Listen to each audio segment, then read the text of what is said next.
thing was the people component, and that was probably the biggest because the people that were basically owning the process and owning the people development, they were not responsible for the delivery. And so product owners who were responsible for the delivery, they didn't own their team process. And then when things weren't looking up, then basically there was a lot of finger pointing that the process doesn't work or the delivery is not there and so on. And the people as well on the leadership-wise who were basically responsible for designing the process, they weren't a part of the everyday work. Therefore, they were kind of not well equipped to improve those processes. So that meant that basically we needed to go back to the drawing board. Basically be honest, what is actually fitting us, what is our context. Because we were quite a lot trying to copy some of the other organizations that are kind of successful, like Spotify's and Netflix's and so on. But taking their sort of operating model and implementing it like one-to-one into our context and organization wasn't working that well. So it was basically really understanding what kind of elements of these practices are working for us and what not. Based on that, basically figuring out what kind of organization we want to be, what's our end game, and also what are the guiding principles that are basically helping us to work together. And then last but not least, the execution part of this type of changes, that what are these how we call them, everyday hacks that are actually making this thing real, how we can, with easy, small steps to basically improve and not to do, again, a big life-changing reorganization. So one of the key components now is a context we need to give to the teams. So essentially, what is the user need, or what are the business needs they are working towards? What kind of components are in the value chain to basically how this thing is being kind of played out or realized. Basically the user, and we're using this type of value chain mapping together with the evolution axis for that. Basically up there is the user need, such as you want to have a cup of coffee, and then what kind of components are needed for that, down to the water and electricity down there. And basically the horizontal axis is basically showing the how much known or how much unknown territory we are operating. So down on the left side, there is basically well-known things such as data centers and electricity and stuff like that, or payment services and so on. More on the right side, then there is a context where we don't know much about it yet. I mean, all the self-driving stuff, for instance, lives there, and some of the AI and then machine learning components. And as you see, our dominating context is somewhere in the middle, basically where we build custom products. And the overall thing is to basically move it as much as possible to the left. And why this is important as well is that different type of methods work in different type of contexts. So essentially, somewhere in the middle and more to the genesis part, then the game is basically to reduce the cost of change and to speed up the learning process. Down on the left side, it's more about reducing deviation, being as efficient as possible. And by mapping this down, we also got a new way of looking at our teams. So basically, each of those teams are basically represented on this map. So the teams are also basically formed based on what kind of role they are fulfilling in the value chain. So we have the e-channels or the core process teams or the logistics and sorting and so on. And this map gives them context basically on where they are in the value chain, who's their user, but also who is dependent on them and who are they dependent upon, as well as what is their responsibility area, what kind of skills and competences are necessary for them to operate, and so on. So our end game then, the main thing is that everybody basically knows who is their user, what kind of value they are creating, and how this is measured. So that's the core component. Second thing is that the teams actually have necessary information and resources and as well as authority to basically fulfill their responsibilities. Basically as autonomous or as independent as possible. They own their people, they own their process, they have the business metrics and tech metrics that they're working towards.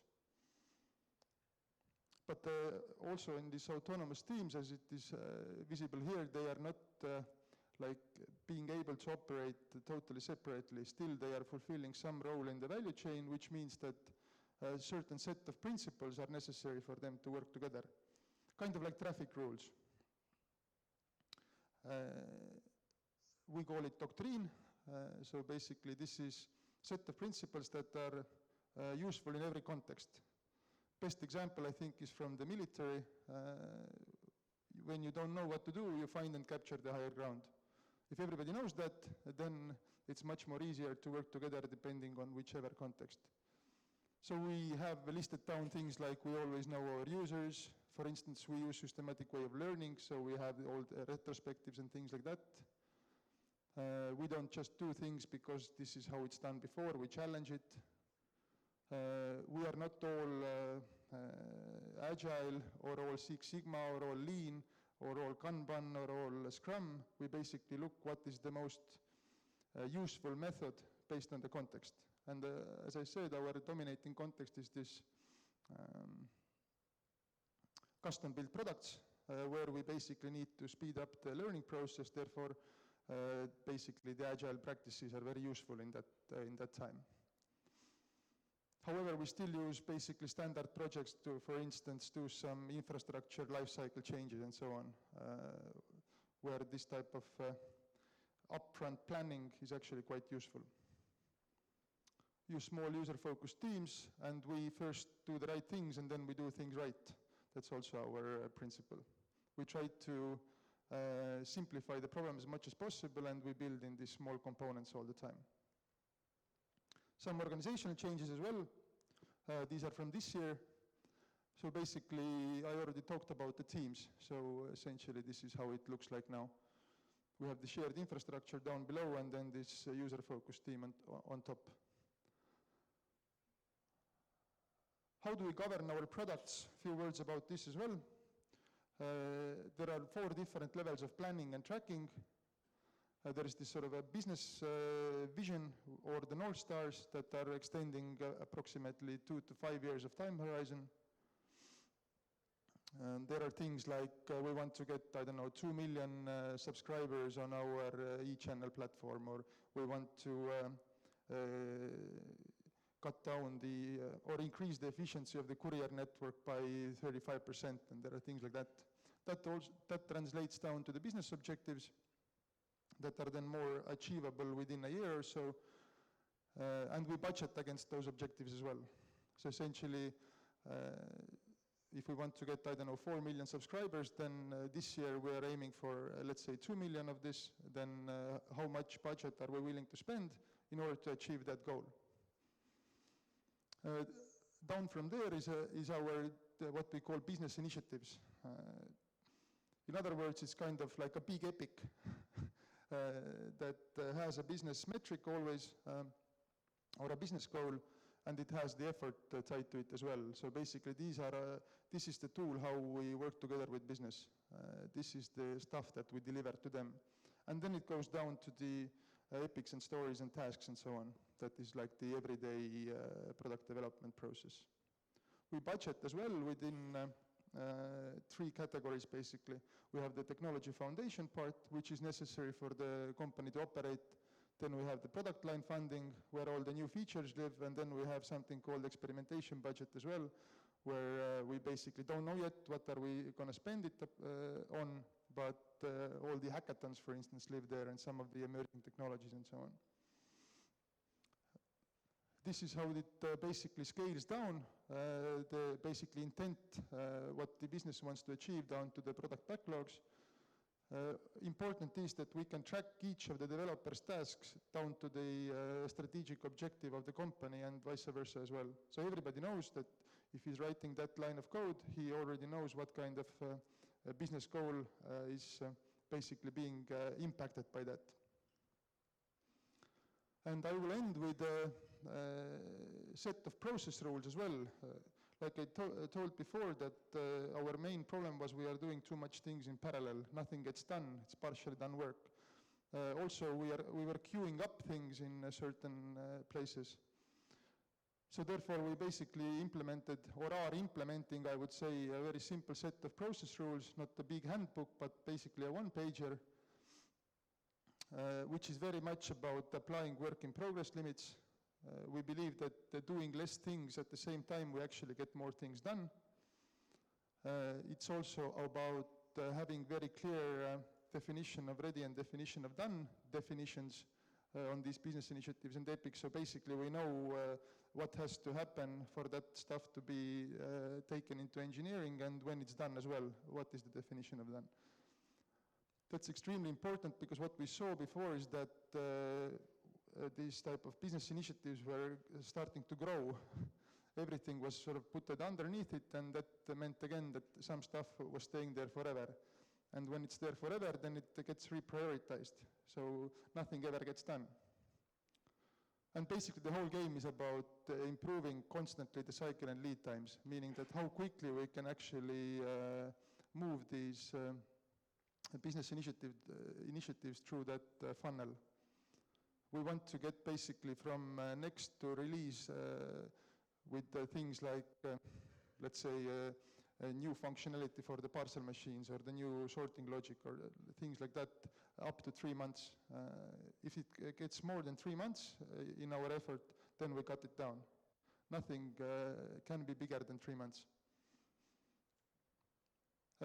How do we basically prioritize it is we looked at is it bringing us a new revenue, is it targeting the internal efficiency, or is it something related to compliance?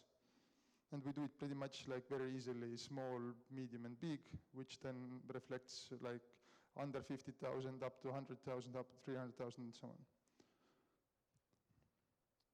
Right. So this is it for me right now.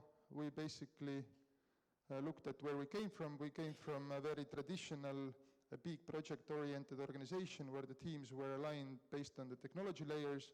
That meant that no business features were done and people weren't really understanding why are they doing what they're doing. Then we moved into the product-based organization. However, we didn't have few core pieces in place. The teams were not owning their process. That was one big mistake. And the second big mistake was that that we were doing too much stuff in parallel and we didn't have these process rules in place when things are done, when things are ready, and so on. And this is where we are now. We still have issues, definitely. The main issue or main challenge for us is still right now how to bring a business more into the everyday engineering process. I mean, right now we have with them about 1 month planning cycle, but we want to cut it down. We want them to be in each of the sprint plannings. We want them to be available during the delivery, as well as in the demos that are basically then showing what has been achieved. Okay, so Gigantes, tell us then from your perspective how this transformation has been. Yeah, my name is Gigantes. I'm the engineering manager for the sorting team, and as Martin mentioned, this was quite a big journey for Omniva to develop this new logistics system, and I will more focus on the experience that the teams had during this whole period, and how the things that Mart presented actually affected the teams. So as it was mentioned somewhere 3 years ago, there was a big project planned to replace the old logistics system with a new fancy one that would be microservices based that will have a newest development stack for front-end. React backend will be done in Java. Spring framework, everything would be running in Docker images orchestrated by Kubernetes. And it was architected based on this technology stack, and all the teams were divided in producing those particular services based on early defined feature list. And the plan was that after like a couple of years, the system will be up and running, then the building will be built, a new location, a new big sorting line, new big fancy sorting line will be assembled there, and everything will be ready for Christmas, for higher volumes, as volumes are rising each year. So what could go wrong, right?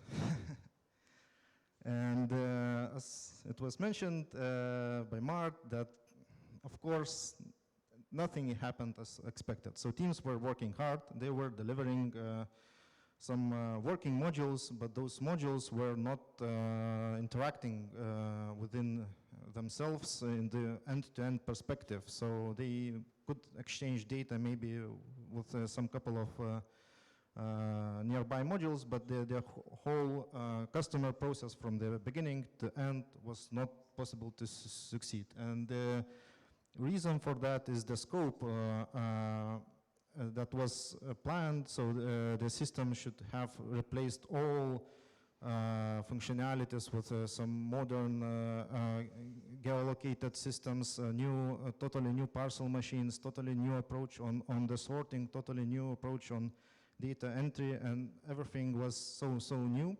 And a lot of ideas by the company was to use this new system to drive the revenue, so they had a lot of expectation for that. And even if 80% of things were done, still nothing could be used for anything. So that where the first transformation came in, where the new product teams were established, and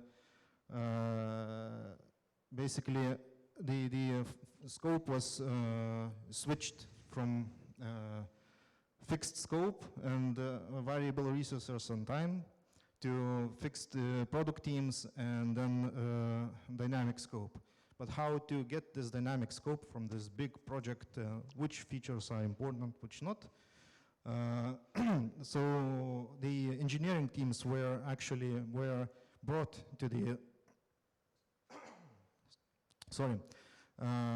to the logistics areas, to the sorting centers to look for themselves how actually the users are working with this old system, and what those fancy features would change into their process. And basically by themselves they could better understand how to actually implement the features, not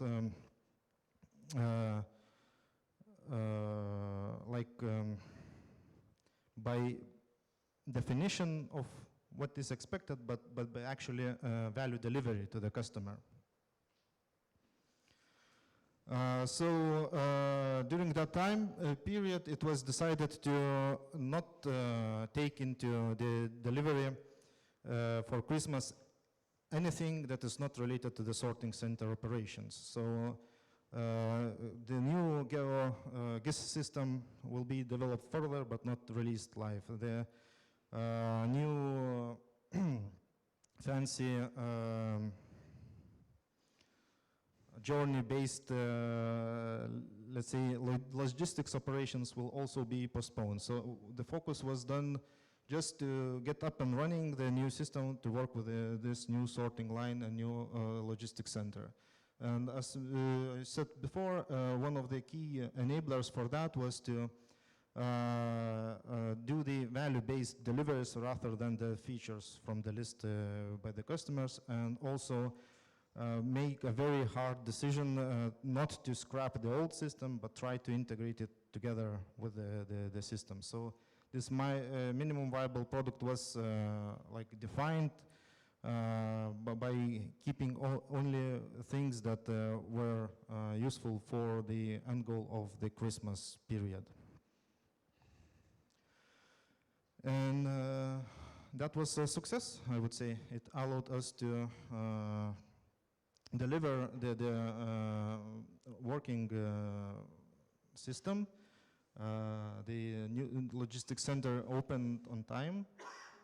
But during this opening, there was again very hands-on integrations with the system. As you can see, the sorting line is very big. It's around half a kilometer long. It has 400 output chutes. It has closed loop cross-belt technology. And on the same time, it has real-time data entry for AliExpress parcels, which come in without any customer information digitally. So to reduce all manual work. And as Mart mentioned, during this period of the startup of the center, with this new approach, it was possible to release several times per day new working software and work out this end-to-end customer experience from registering a parcel to sorting it in the sorting center and delivering into new parcel machines. But that is not it. So when the software is up and running, volumes are growing, how can we know that this line is operating well? Or does it bring value to the customers? Is it really better than it was before? So the data and analytics team was part of this organization, which are then providing real-time operational dashboards, which allow to monitor the quality of our modules. This one dashboard is just particular for this sorting center, but every team has also technical dashboard where they can monitor in real time any errors that modules are producing, any unexpected volumes, unexpected messages that are going. And based, as you can see, it sorts, now it says only 20,000, but it's not the whole day. It starts early in the morning and the sorting ends early in the next morning again. So it is around 40,000 parcels per day. If there is just like 1% of parcels not sorting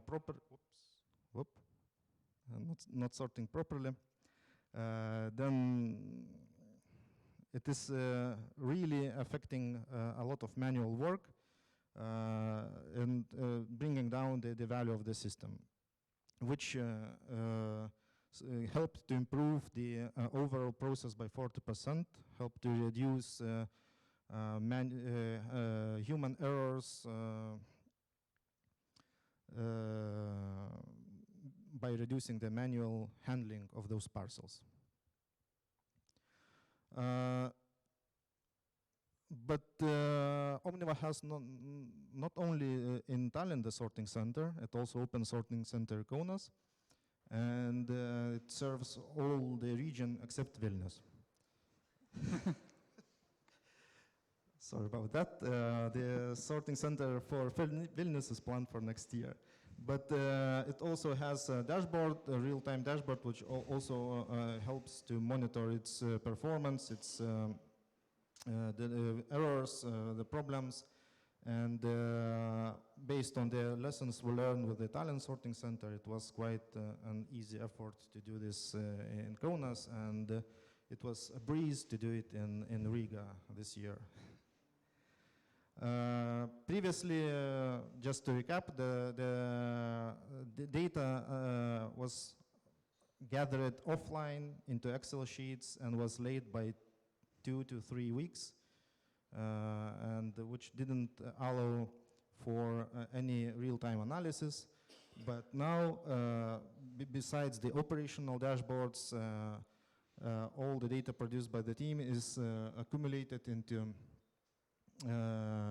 business dashboards, which can properly show the trends about increasing the parcel counts, about increasing or decreasing quality, and the deliveries. So that's all from my side. Mart? Yes, I just wanted to give you a few words still about the data and analytics part. This is actually our growth in parcel volumes. As you can see, this is quite heavy from, we have almost tripled our amounts in 7 to 8 years.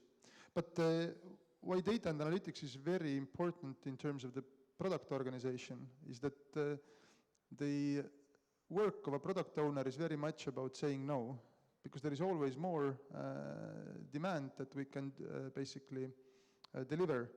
And previously we were very much about kind of starting everything, saying yes to everybody, yes, we'll take it into the progress. So we ended up with 20 stuff in progress, very few what comes next and very few done. Now this dynamic is changing because we're saying no better. So essentially now we have like a lot of stuff at the done column, quite few in progress, and again quite a lot in the next column. And why data and, or how data and analytics comes to play is that we can basically better explain why we are prioritizing like we're prioritizing.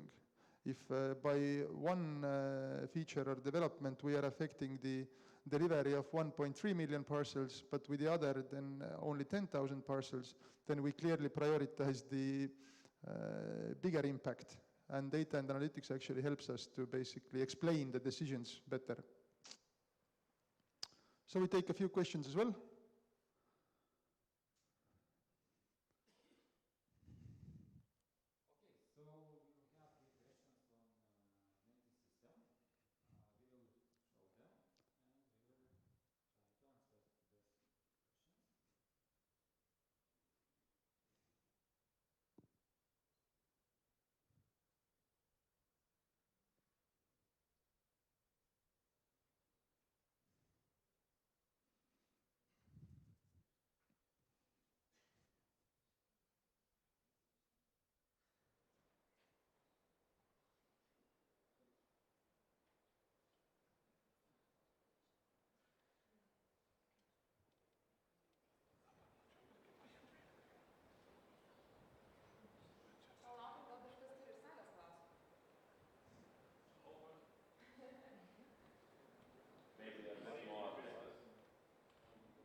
What is the technology stack for data analytics? You want to take that, or I will take that?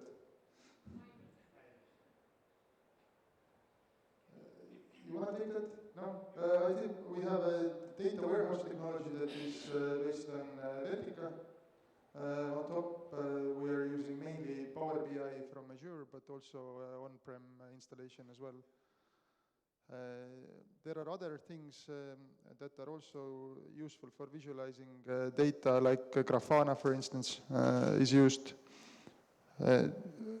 Gigantes, maybe all the logging systems, we are, I think, mainly on Elastic and Kibana when it comes to log management, and Prometheus and Grafana as well, right? So things like that.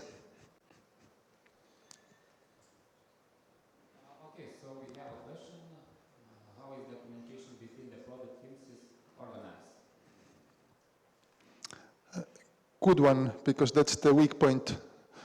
One thing that is guiding is the same thing that I talked about, is core principles that are helping in the communication. So nobody can say that this is done because we have already done it before. Then we can refer that this is not the way how we work. And so on the more practical manner, then we have these, I would say, weekly syncs between the product owners, where they basically just give a quick update where they are with their business initiatives. Is somebody blocking somebody? Is something expected from other teams, and so on. It's kind of a quick sync meeting. And then in context of each of the business initiative, basically the involved teams, they have their different routines.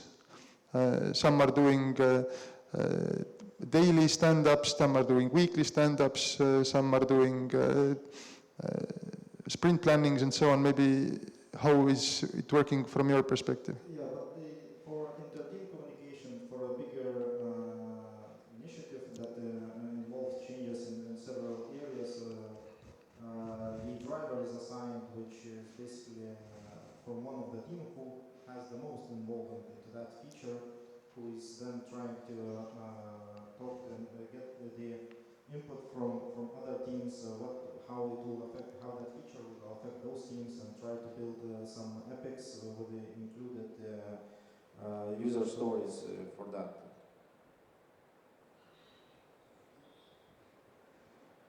Okay, go to next.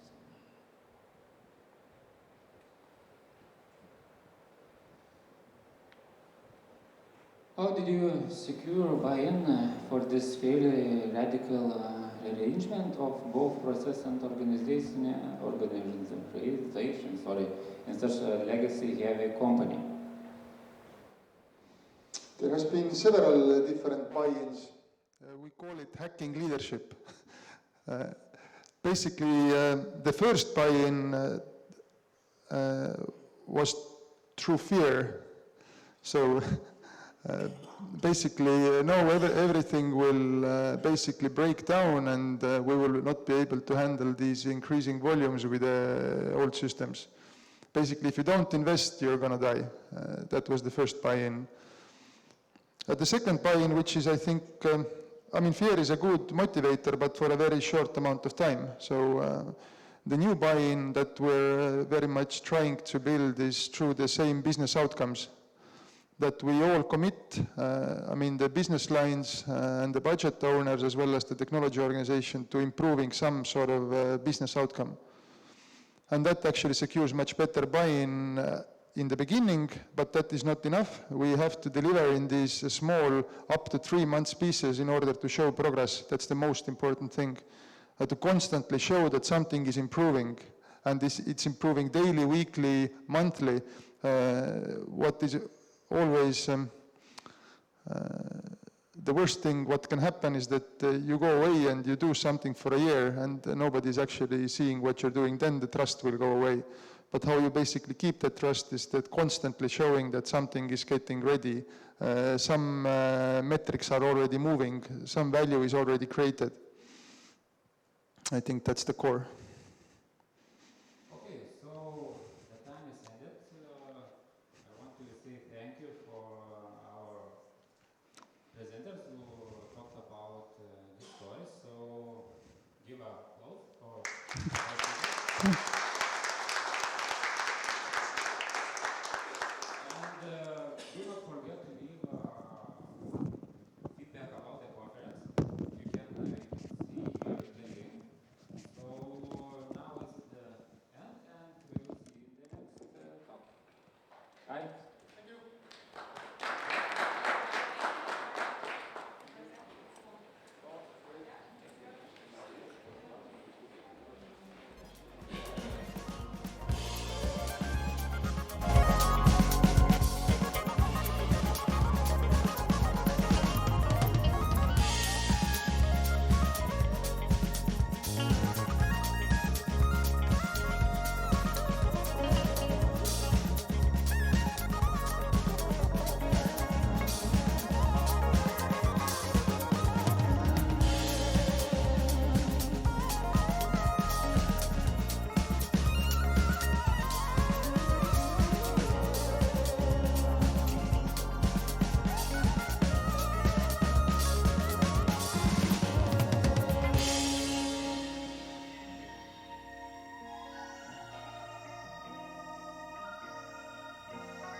TV break, and we'll have new presenter. We'll have Magdalena Flirt with the topic how organizations prevent themselves from being agile. Before giving it a start, I would like to mention some technical part.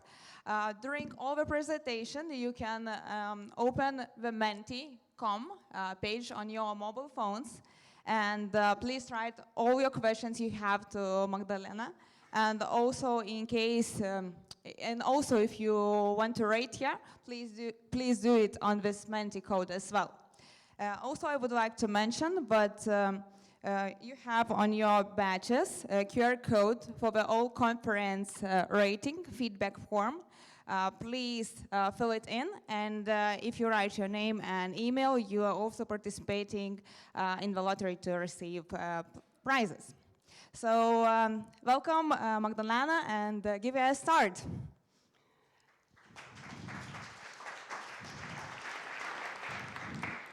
Hello, can you hear me? Yes, I can hear myself, so probably you can hear me as well.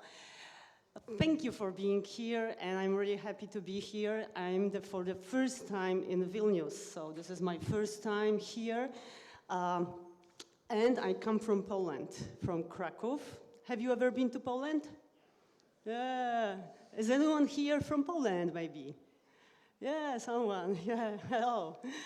So, who I am, who is speaking to you? I'm Magdalena Flirt, so you know it already. I have some, I would say, vast experience in general, 19 years of professional experience after university course. From 2008, I start moving towards agility, and we start agile transformation in one company. That was an online portal in Poland. And then I moved to a bigger corporation that was Sabre Corporation, maybe some of you recognize it, and Motorola Corporation, Motorola Solutions in Kraków as well. So that was like a huge experience because of the level of complexity and difficulty in terms of agile transformation. So yeah, right now I'm a professional Scrum trainer, agile coach as well, agile transformation coach, also lecturer at the universities, usually for postgraduate studies, and the subject matter is agile leadership. So I help leaders moving towards agility. I have no view, excuse me, technical. I have no view here of my presentation, so it would be like helpful. No. Yes, so I will be also asking questions to you because I would like you also to share your experience before, of course, I share my experience with you, some pitfalls, some anti-patterns, etc. So for you, let's find a pair. And for you, the task is to share your experience, what being agile means. Start. About 30 seconds, 1 minute. Just talk. Find your pair and talk. What does it mean being agile?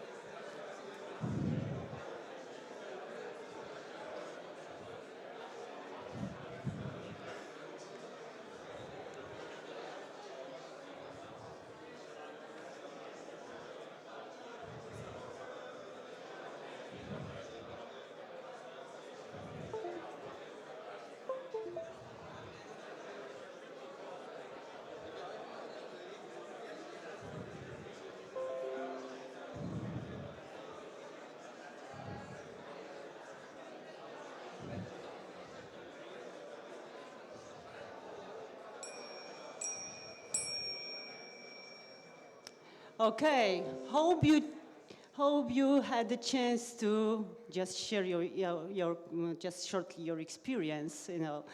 So what happened to me many times? Also, I have, of course, like very nice experience moving towards agility. Companies were agile, really not only delivering value in general, so not only earning money, but for example, like increasing the number of customers, increasing number of returning customers, and many more things you can imagine in terms of value. Because for different organizations, Value can mean something different. And also, I met many organizations that are preventing themselves from being agile. So what being agile means? Some examples from your conversations. Yes, yeah, for sure. What else?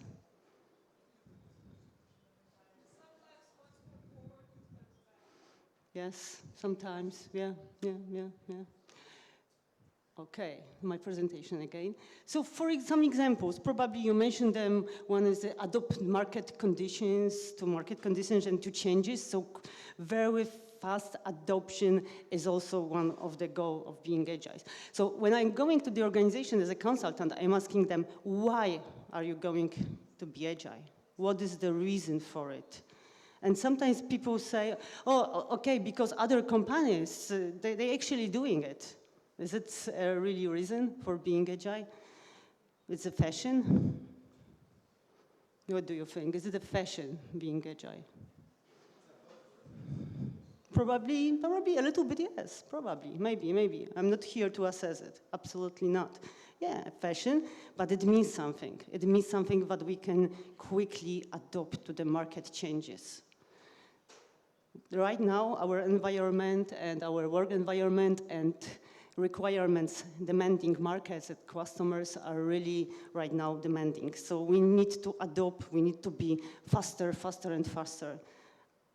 Yes or not? Yes, usually yes. Yes, we cannot do anything about it. So proceeding like in the complex environment, it is really important to understand that some companies are in complex environment.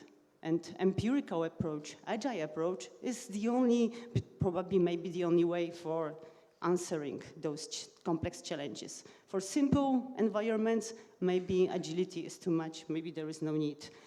So be flexible and early realize value also, very early. So you need to validate your assumptions early to just know that you deliver something valuable or not.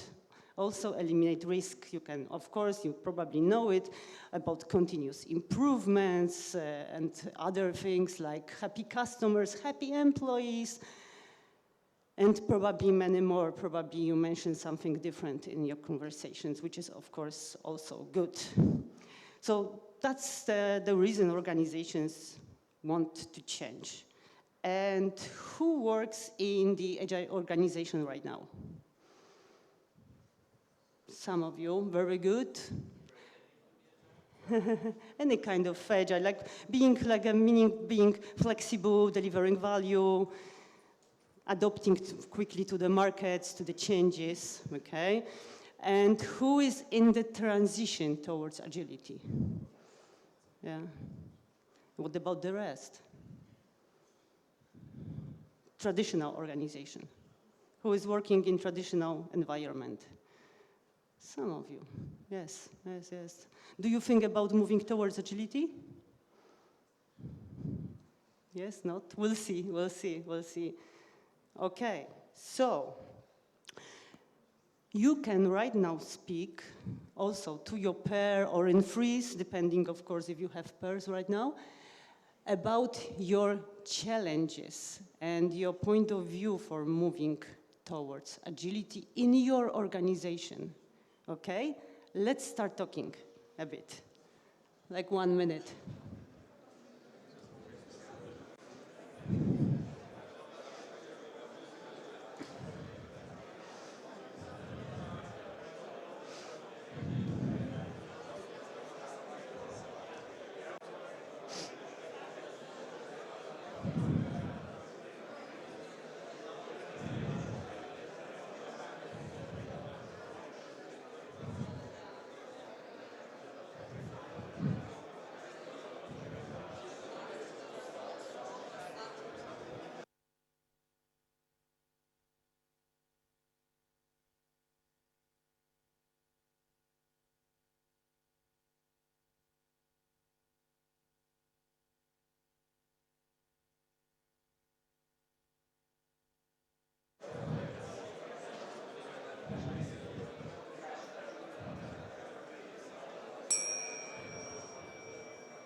Thank you. Right now you know how to react to this, to the signal. Okay, and hope you have some challenges. Hope you have some things to share between you, and we can move on. Sometimes the agile transformation requires the radical change. And that's why I would love to speak about anti-patterns. Anti-patterns for the organization because they are preventing themselves from being agile.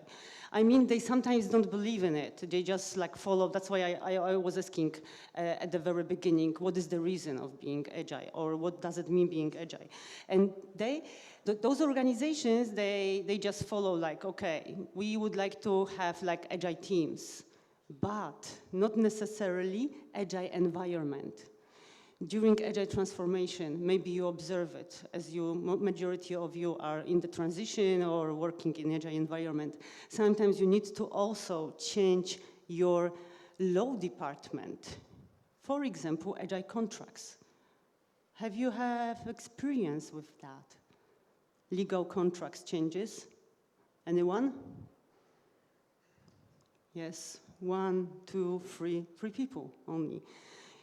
Because when you have, like, for example, the contract, which is like a classical contract following traditional approach, and you need to deliver, for example, release something each 5 sprints with your external customer, how can you assure this customer that it would be released or it will be delivered when the whole scope is not discovered yet? So very often you need to also change your contracts. Very often you need to go to the finance department to differently follow the finance requirements, for example, like invoicing process. Would you like to say something? No? Okay. So also, when you have like the project and the project approach, like having many projects in the organization, they don't serve products sometimes, or many projects serving many products. So it might be a bit chaotic, maybe yes, maybe not. And sometimes you need to reorganize the whole company and organize them, your teams, around products, not projects. Who has experience with reorganizing company? Some of you, yes, some of you. And who is thinking about it, about some reorg is needed? Yeah, some of you, yeah.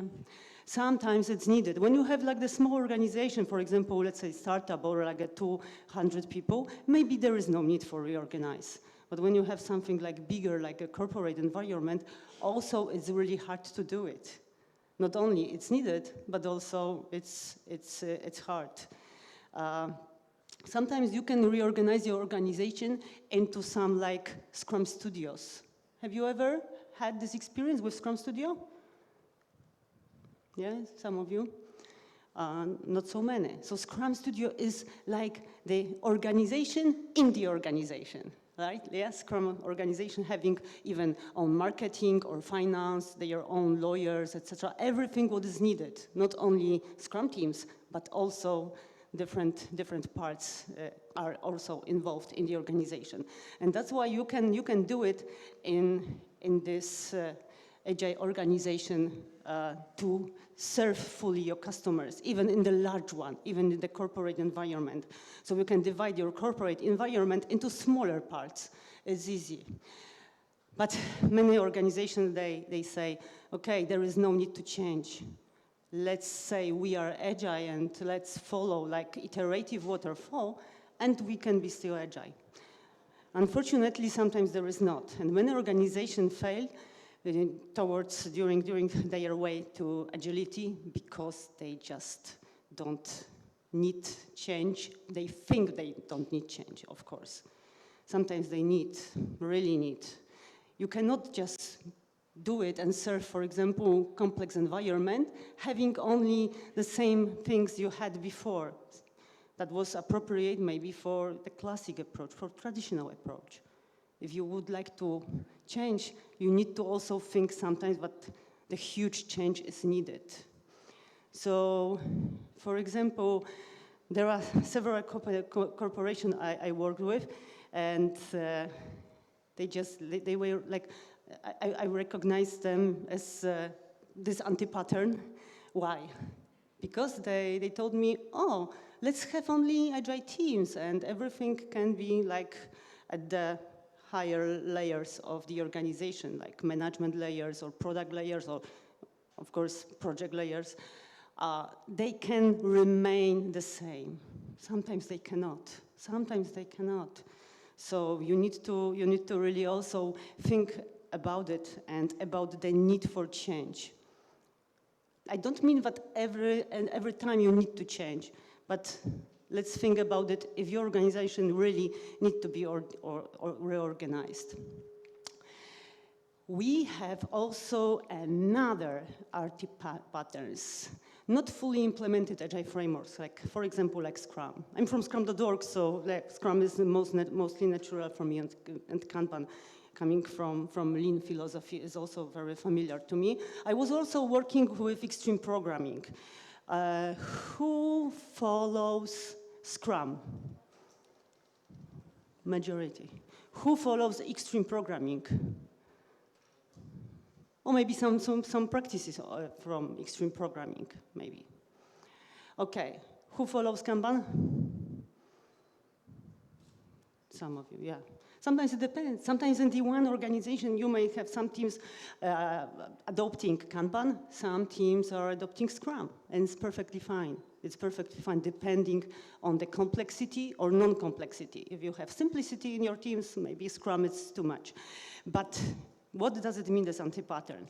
Anti-pattern means, okay, in the organization, we have daily Scrums, we have Jira, so we are Agile. Yeah, we are. Yes, everyone. What are you talking about? We are Agile. We have daily Scrums. They call sometimes them stand-ups, of course, which just means sometimes status reports.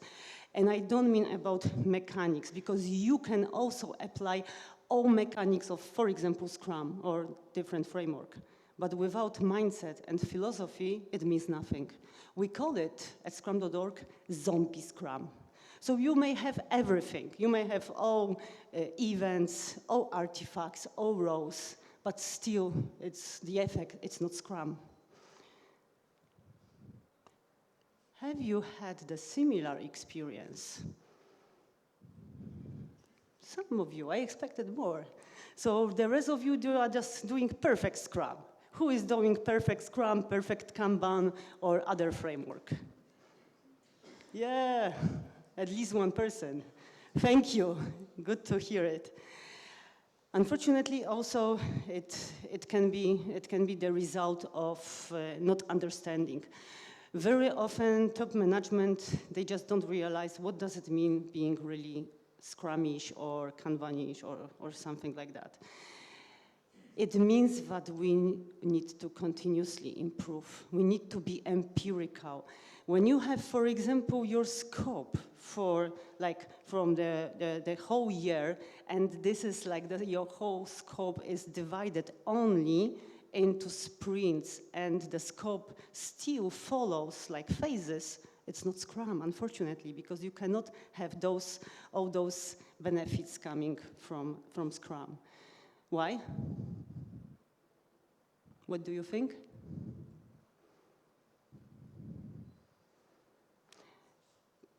Because this is not empirical approach, following like iterative waterfall patterns. I don't mean that sometimes it may work for you, but in the environment, when you really need to change or when you really need to be adaptive, you need to have like something working at the end of your, or sprints or different, maybe you have different approaches, so I'm not here implying that only Scrum is perfect. That's why I'm asking about different also frameworks. So you need to have, after some period of time, some iteration, you need to have something really working, something you can validate immediately to the market. And people just skip this. They are doing this scope iteratively, but without validation or having it prepared. They have like additional like testing iterations, design sprints, so still phases, after which you cannot just simply validate it because you cannot release because your increment is not ready. So it means that maybe it is hard to deliver it and find value in it. So, my question is to you, who has done a radical change in your organization? Radical change, what does it mean? Yeah, that was a good question. A radical change, it means, for example, you come to your organization and you said, okay, so for me, it's important, guys, that in my organization, in this organization, we need to have products, for example, instead of projects. Or we need to have like cross-functional teams, really. We need to have agile leadership instead of traditional management. That's what I mean, like radical change. So the organization changed completely in terms of mindset, sometimes in terms of also their structure. Sometimes organization can be more flat. Have you had this experience? Some of you. And who is thinking about it? Some of you. And what about the rest? Any volunteer?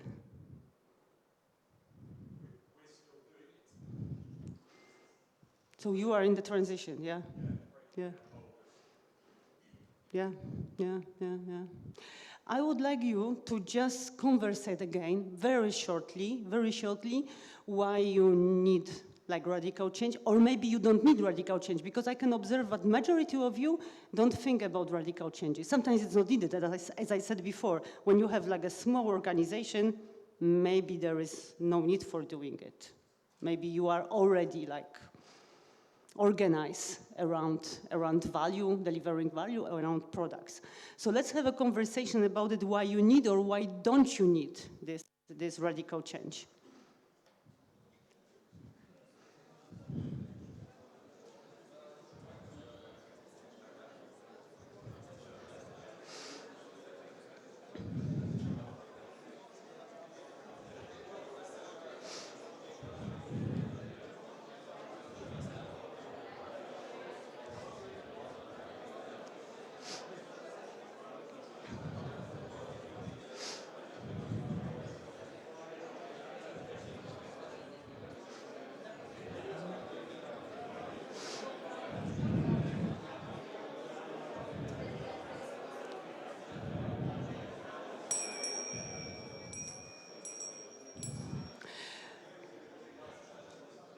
Okay. Okay, hope you shared some of your experience. You can, of course, continue it during breaks or maybe in your work environment. So, for example, what I did when I was changing the company, because I would love to share also like a concrete examples, not only talking about some generic things. So, for example, in one organization we had 200 projects. It was only 1,000 people organization, 200 projects. And that was also the thing called utilization of resources. Do you know this term? Yeah. Do you utilize your resources? What can we say instead of resources? Maybe people, maybe human beings. And okay. And so what we did, we changed 200 projects and reorganized the whole company into a few products. Few, I mean like 15, 16, something like that. It turned out that we had some products, not projects, and no more resource utilization. So it was easy because the product one, product two, can you see it? Yeah, probably you should see it. So those are products. And inside products, we had several teams, so it was like about a bit scaling. One product owner to each product. decisive product owner, make changes, delivering value, having budget, having product backlog, one product backlog for one product. And that was a huge change. You can imagine 200 products into dozen, maybe 15, maybe 16 products.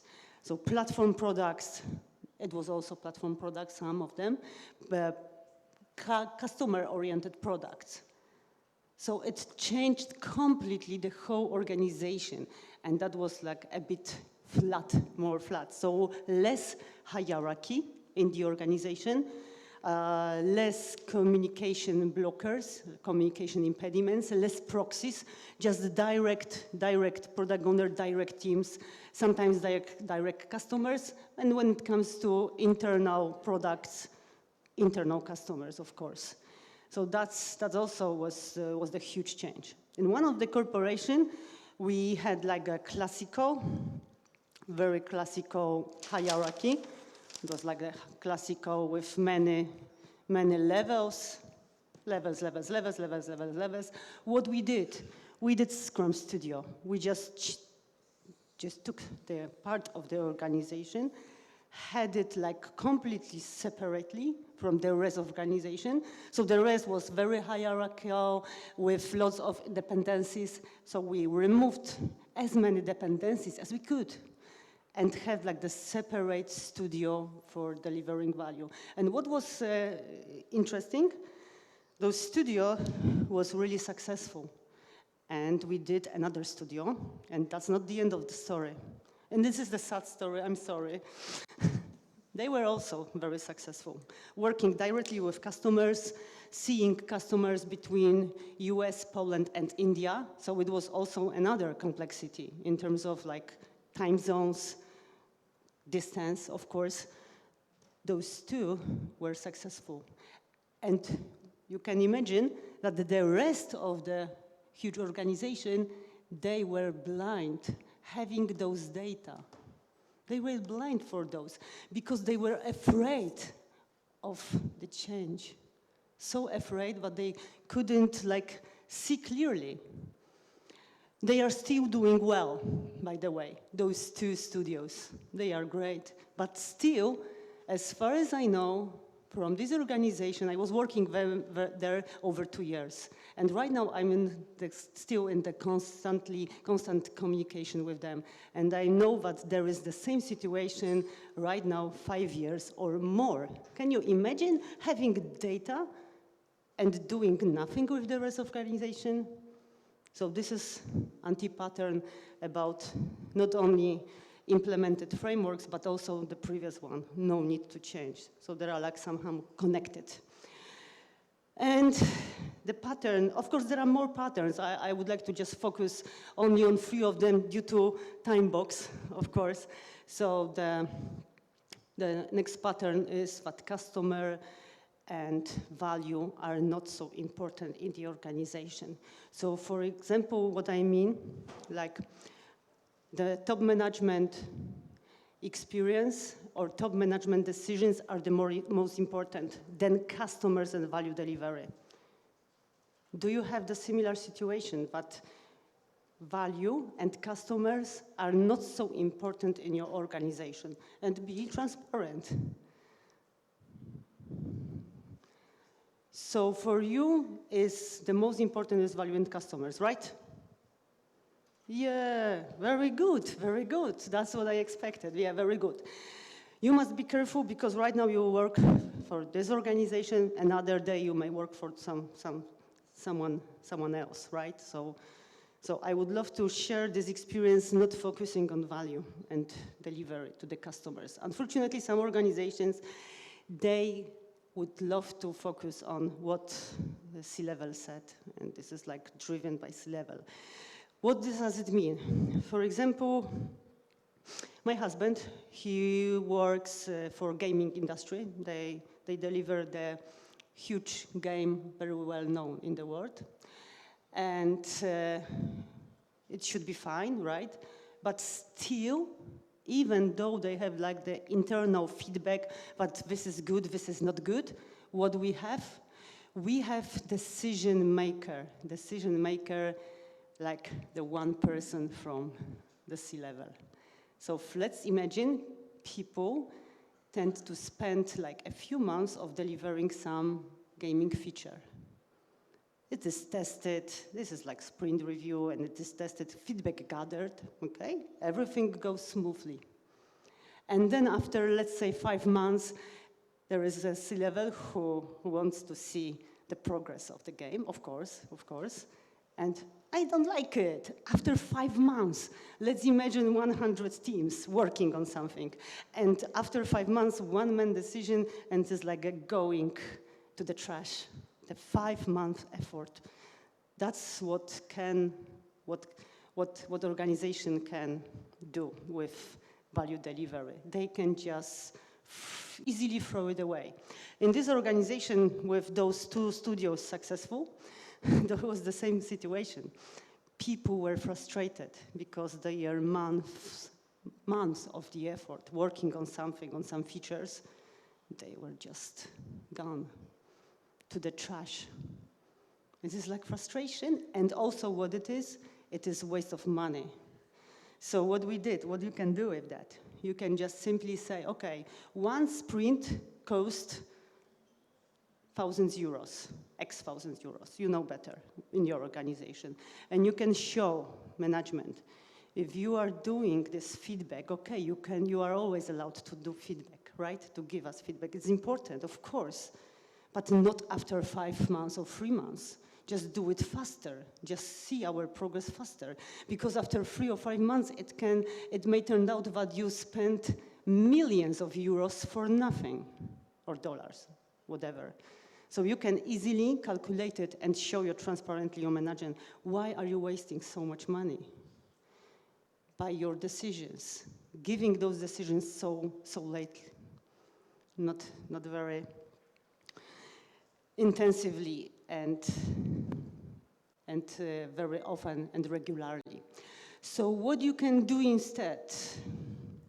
You can do instead something like changes that are necessary to make your organization more agile, more flexible.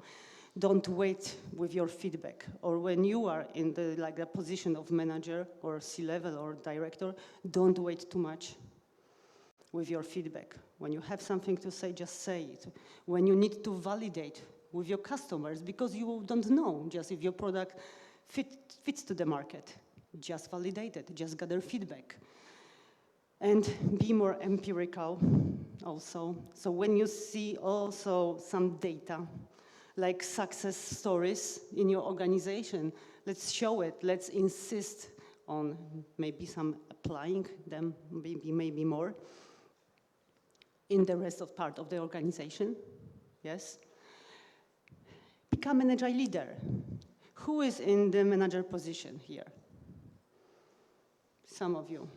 Who is in the Scrum Master position? Also some of you. Development position? Some of you. Product owner position? Very good. You can be all agile leaders. All of you, different, of course, accountabilities, but agile leadership mindset is what you can do. I mean being servant leader. I mean being the person who put the first your team and your team members and other rest of the organization than yourself. So serve others, not yourself, not your maybe huge career, and forget about the rest. Don't do it. Don't do it. It is also, can be also another anti-pattern. And what you can do more? Mainly focus on your customers. Mainly focus on your customers, because for your customers, both internal, external, you're actually delivering value for them. When you deliver value for your customers, at the same time you will be delivering value for your organization. It should be like equal. Use some, for example, evidence-based management approach. Have you used evidence-based management metrics? No. It's also an interesting topic. You maybe you can just dig up a little bit more after my talk about evidence-based management.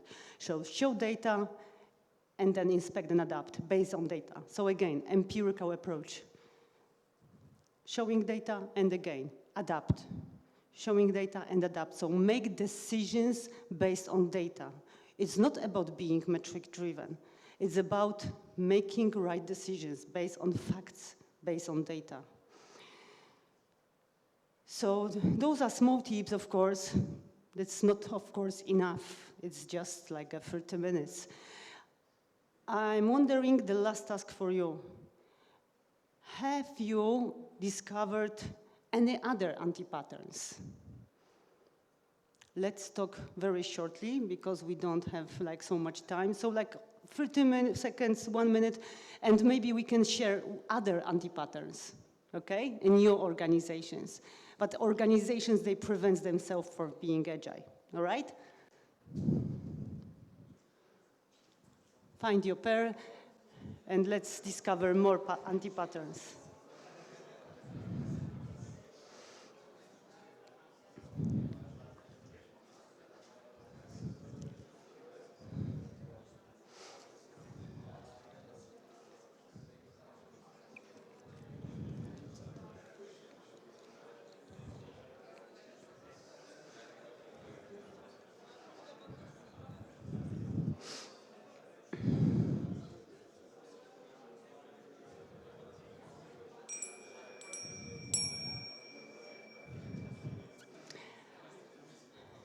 Any other ideas, other anti-patterns for organizations?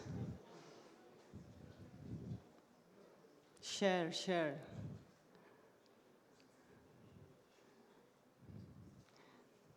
Guys, share at least one anti-pattern.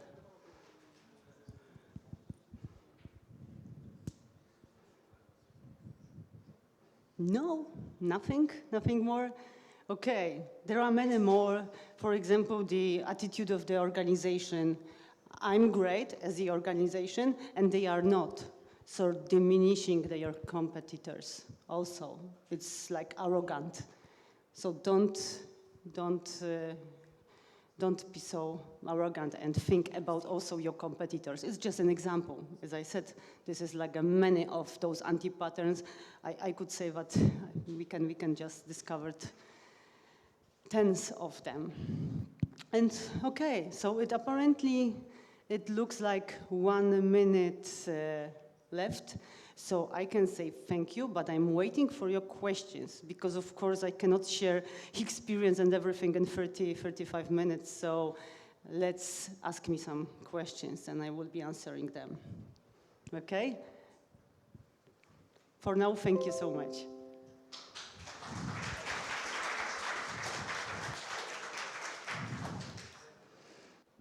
Before questions from a mentee, maybe we have any questions from here live? Just raise your hand in case.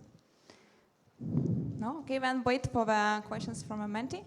So first question, how to hostile agile manifest in a large financial corporations? Oh yeah, it's a very good question. Right now I consult 2 banks in Poland. And it's really, and I can imagine it is really hard to find this correct approach for changing mindset. So what I'm doing, maybe not perfect, sharing my experience, what I'm doing, I'm talking with top management and the management. So up to this level I can, because the mindset is coming also of a culture of the organization is coming from the top and from the bottom, of course.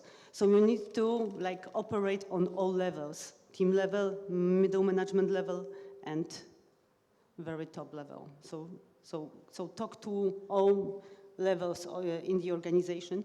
Talk with the managers. Talk about benefits, about their also needs, problems they may have, because they may have some they are afraid of something, so they may have some fears towards agility. Some people just think that they will lose their job after changing their mindset. So it's also another, this is like a psychological safety. At the same time, we have customers, we need to deliver value, and that is like the complex thing. But hope when you start talking about all those levels, you should discover what is the biggest fear of them. Does it answer this question? I don't know because I don't know the offer.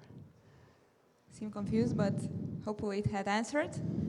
Another question, do you think the teams really doing the work that provides value to customers should have a voice on the decision to transform?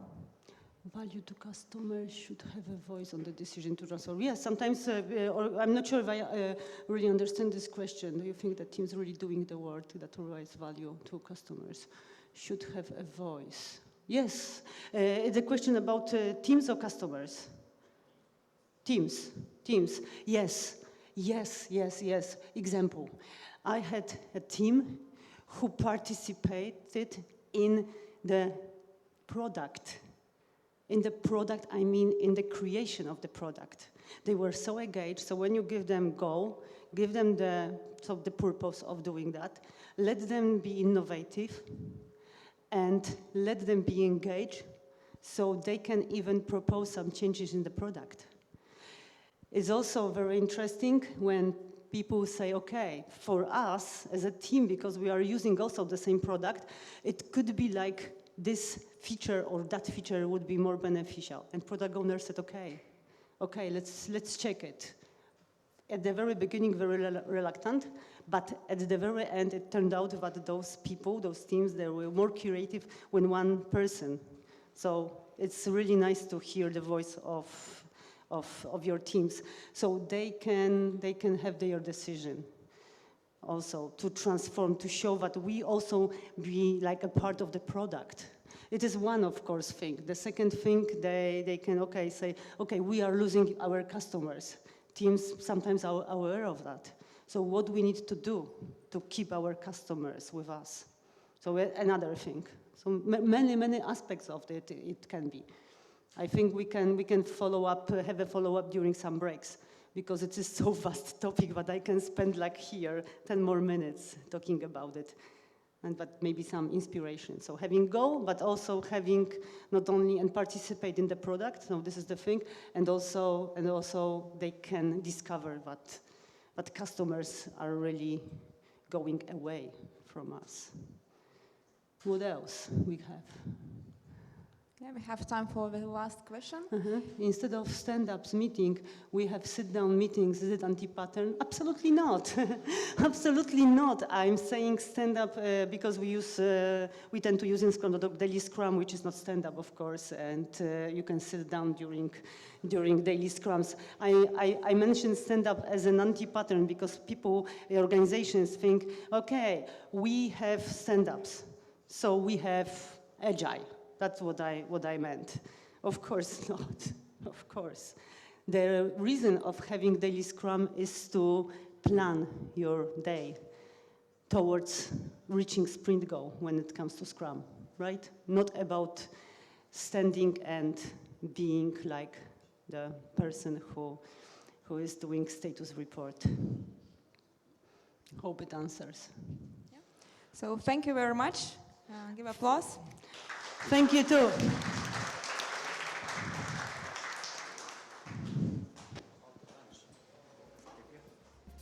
Short note.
Are you ready to start again?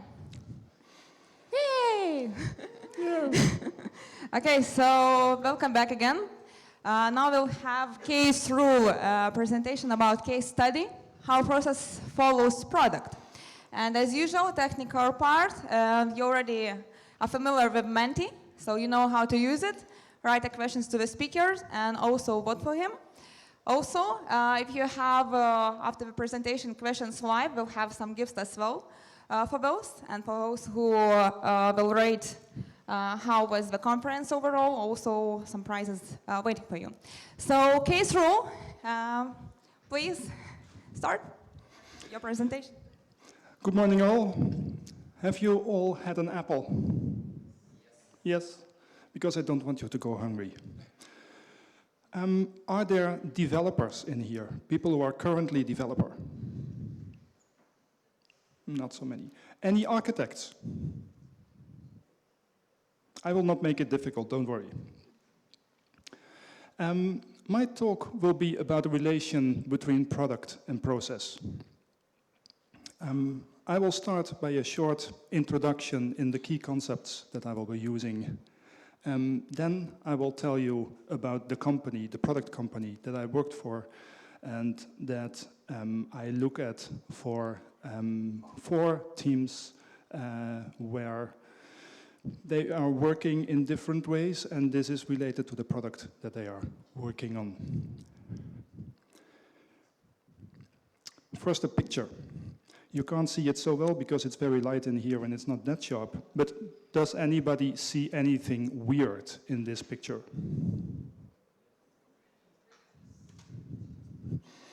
Henny can't tell. Nobody? Yes, this is a bridge into nowhere. It's not connecting anything, it's not bridging anything. This here is one of the busiest roads in the Netherlands. It had 6 lanes, and there was a traffic jam every day. Every day, some 140,000 cars are passing this road. What they wanted is have 6 lanes in both directions. But that didn't fit the old bridge, so they wanted to build a new one. Now, building a new one took 2 years. Now, what do you do when you build a new bridge or build anything? You fence off your construction site. Said, no, we are building now, you can't go here. There is 140,000 cars passing every day.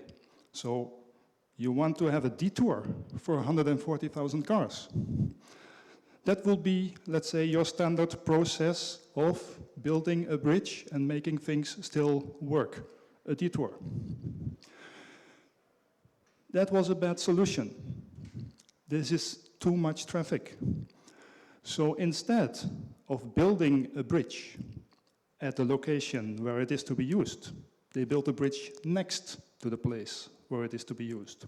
So for 2 years, this thing was being built up next to the place where it actually had to be. It's a 250 meters long bridge. This thing is big.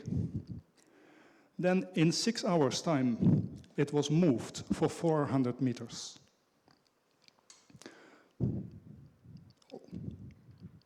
It was moved on, let's say, pretty big cars. Next, it ended up there. Why am I showing this? If we will just focus on improving a process, a standard process, we will think, what is the best possible detour that we can create for all those cars passing? What was done here is create a different product. Instead of building a bridge, they built a deployable bridge. So by changing your product, you can affect what is possible in your processes. That's my basic issue here in this talk. Okay, I want to just give, let's say, a few key concepts that are relevant. Organization. can be anything. Can be a team, can be a company, can be a department. Just call it organization. We might call a group of people that. In this organization, people try to get to some result. They have a goal, they try to accomplish it. To accomplish that, they follow some processes. So we can talk about processes that this organization is following. Now, if we take organization and processes together, then we get what is covered by Agile frameworks. Frameworks are all about having best practices here, having good roles that can work together in your organization, having processes that work all in order to create a product. Now, we'd like to create any product. Because if you can create any product, then you can become certified, you can be trained, you can sell yourself in the market as a specialist, and you can sell yourself to everybody who wants to create something. You're not limited to a certain set of products. And I think that is the reason that not so much attention is given to the architecture of products when we are talking about what works in teams, what works in software development.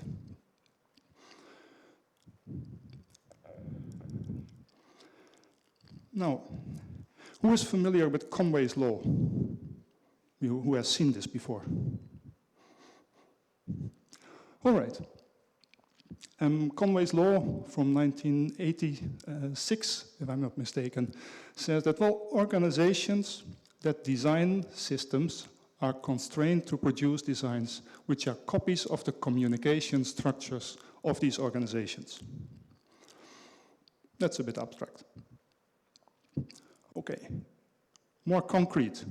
If you have 4 groups working on a compiler, you will get a 4-pass compiler. This is from Eric Raymond, meaning all 4 groups will say, we create our own pass. We create our own piece of the flow of compilation, because that we can control. Then we can be autonomous.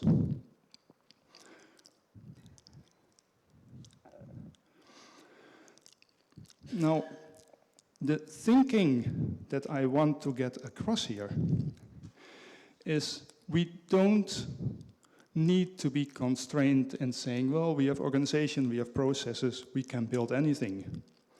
We can think from the other direction. We can turn Conway's law around. We can say, if we make our product in a certain way, then we can adapt our organization to fit that way of creating our product. We can fit our organization to the architecture of the product.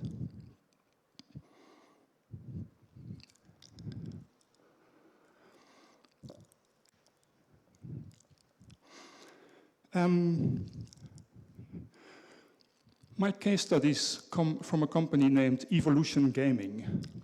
And does anybody of you know what live casino is? Not many. Before I started working here, I had no idea that this even existed. Now, Evolution Gaming is a company with some 5,000 employees, of which some 3,500 in Riga. And most of those are game presenters. They are beautifully young people who are elegantly dressed, and they are playing games in front of a camera. For instance, roulette here. They are sitting on floors that are completely filled with roulette tables, card tables for baccarat, poker, blackjack, and there are no customers. The customers are playing the games on tablets, on mobiles, on desktop computers, laptops. So we have live streaming of what is happening in the studio. Live streaming we see here at the top of what is visible in the tablet.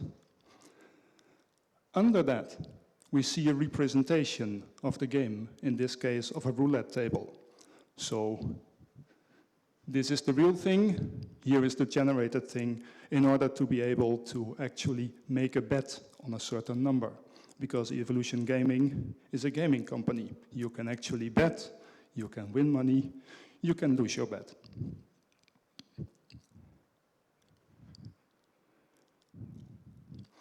Now, in my role as Scrum Master lead for Evolution Gaming, I was asked to tell something about our processes to new people in the engineering department. The engineering department is some 300 people in total. When I did this the first time, I told something about our general processes. This is the kind of thing we do. We do Scrum. We also do some Kanban. So I thought about Scrum, I thought about Kanban. This changed after I got feedback. I thought, well, I should not keep it too general. I should talk about what teams are really doing. And from talking about what teams are really doing, I got to thinking, why are they doing it this way?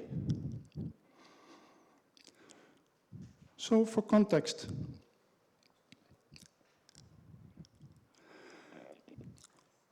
the first time I talked about, we have organization, we have a product owner, we have a Scrum Master, we have a development team, we have sprints, we have daily stand-ups, we have retrospectives, demos, plannings, we have a 2-week release process. And this introduction was completely useless.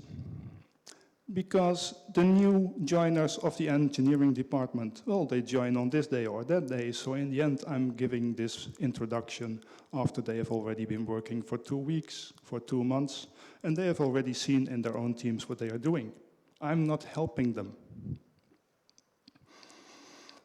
The one thing that was good is that I was telling them, well, whatever you may actually do, we want to inspect and adapt. We want you to be engaged in improving our processes. So you have a certain freedom to form these processes together with others. You also have a responsibility to participate in this.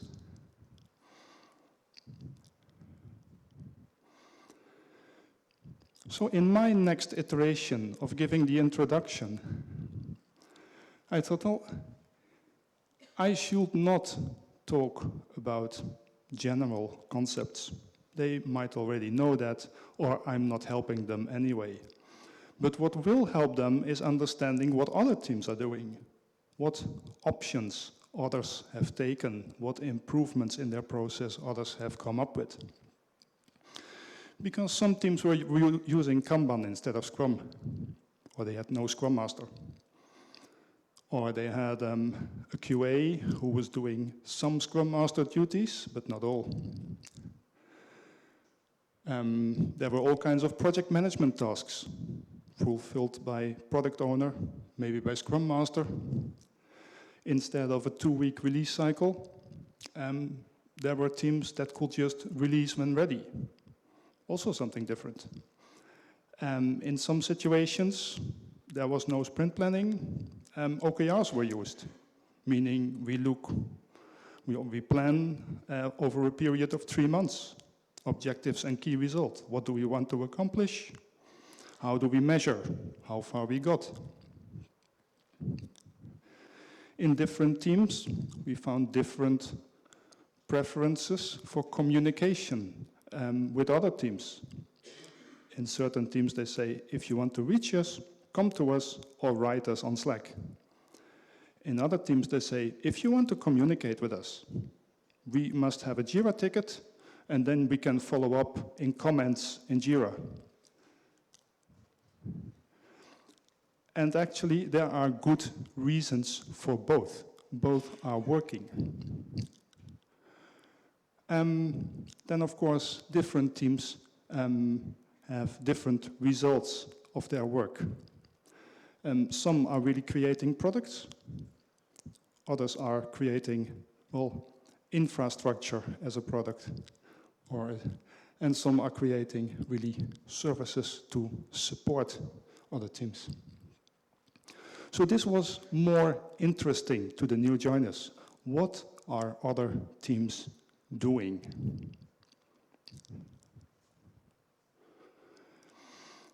Well, when I started telling about other teams, I got into details. This team is doing this team is doing that.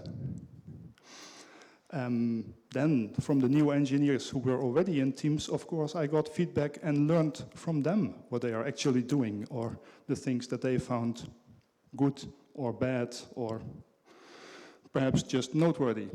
So I learned from my presentations. Anyway, so I learned, and I got to thinking, why do we have this division into teams? Why are they not organized differently?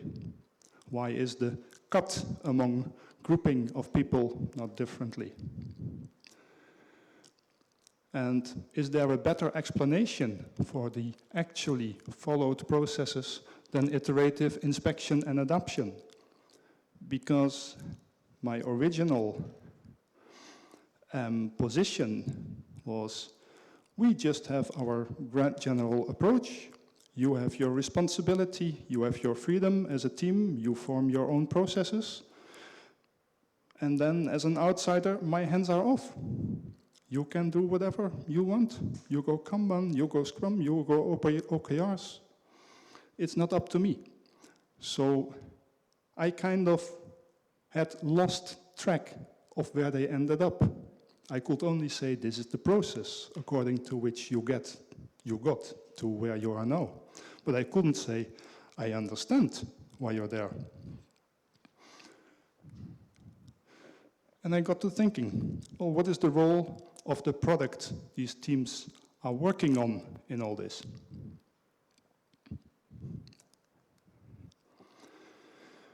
Now, Evolution Gaming, the company I'm talking about, is still scaling from being a startup.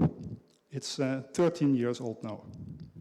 And you see in many respects that, well, some startup elements are still there. Now, if you take a startup like the team on the left, the little ball, you said, these are not so many people. Small means few people. Let's say 10. Let's say a size that you can still see. Let's say even one Scrum team. You can work together. You know what you want to accomplish. You talk about it. You do it. Now, you get big. You get 300. So in an abstract way, I got to thinking, well, we have these 300 people in engineering. Now, what would the situation be if there were no teams? They are just 300 people doing everything. They are talking all over these 300 with each other. They are all in some way, let's say, responsible for the total result.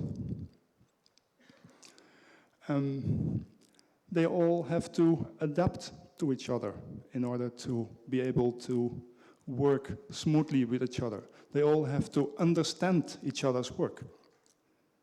So we can understand this is too much. This is too much for a person to be able to work effectively. We get an overload. So we don't want to have one big team of 300 people. That's not the way to scale. We want to have multiple teams. and preferably have all communication and responsibility bundled as much as possible inside one team, per team, and have less communication between teams. Now, how do we create different teams? What are the responsibilities of a team? Why are they separate?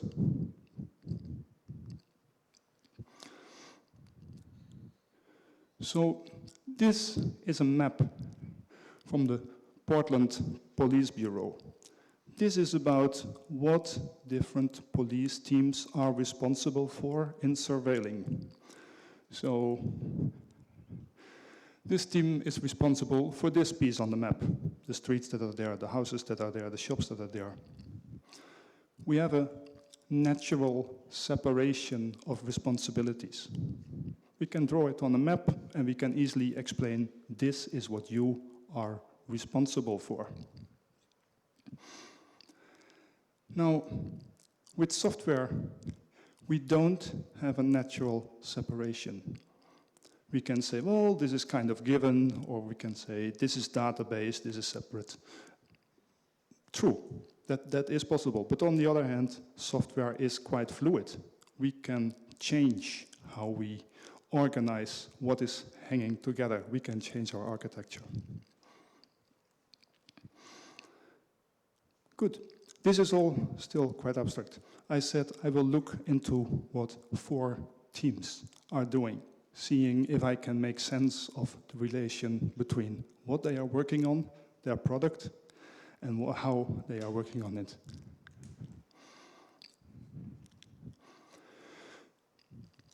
So Evolution Gaming is providing live casino.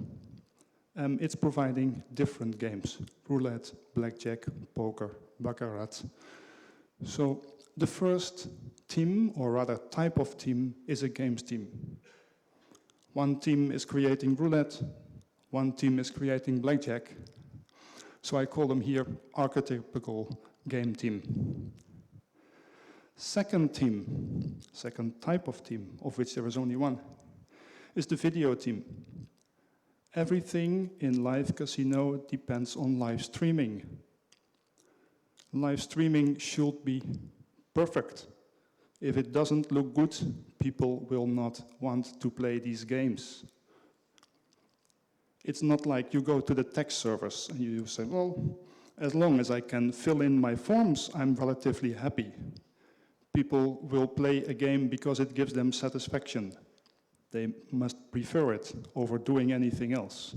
So everything must look and feel really smooth. Everything that can be improved about the quality of video will attract people more to our games. Then, I say it in plural now, but we have, let's say, shared code. We don't have just roulette, baccarat, the things that you can see. We have some code that is more underwater somehow, or really shared somehow. So there are teams that provide a platform on the back end and on the front end. Last, Evolution Gaming, well, let's say it was hedging its bets, because maybe first-person games might work better than live gaming. So we should be in that market too. So RNG here, random number generator, it stands for we are not streaming anything live, we are creating a 3D animation of games. The team that was doing this had a changing position. I will go into that as the last of my cases.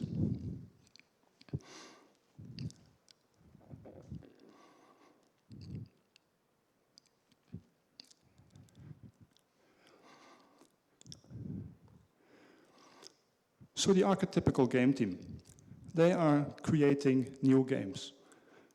Quite often, this is a variation of a game. We already have roulette, but now we have roulette with 2 balls.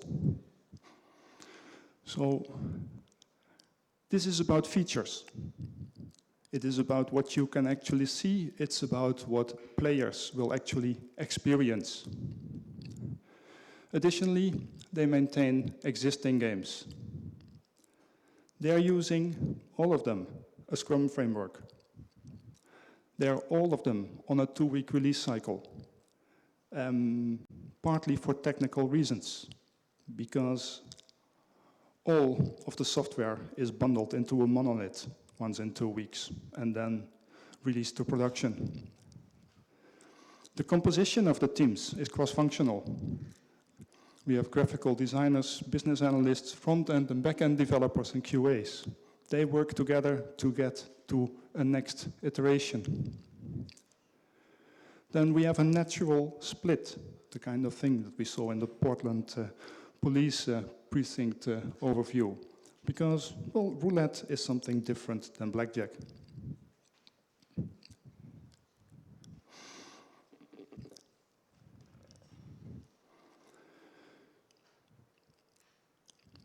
The video team, the team that is supporting the streaming video, is completely different. So the streaming video and the interaction of the game, I showed you on the picture in the user interface. At the top you saw the streaming video, at the bottom you saw what the interaction is. These are brought together in devices, whether mobile phones or anything, into a playable game. So they are integrated, they are developed separately, then put together to make a single experienceable application. This, again, like the different games, is a relatively natural split.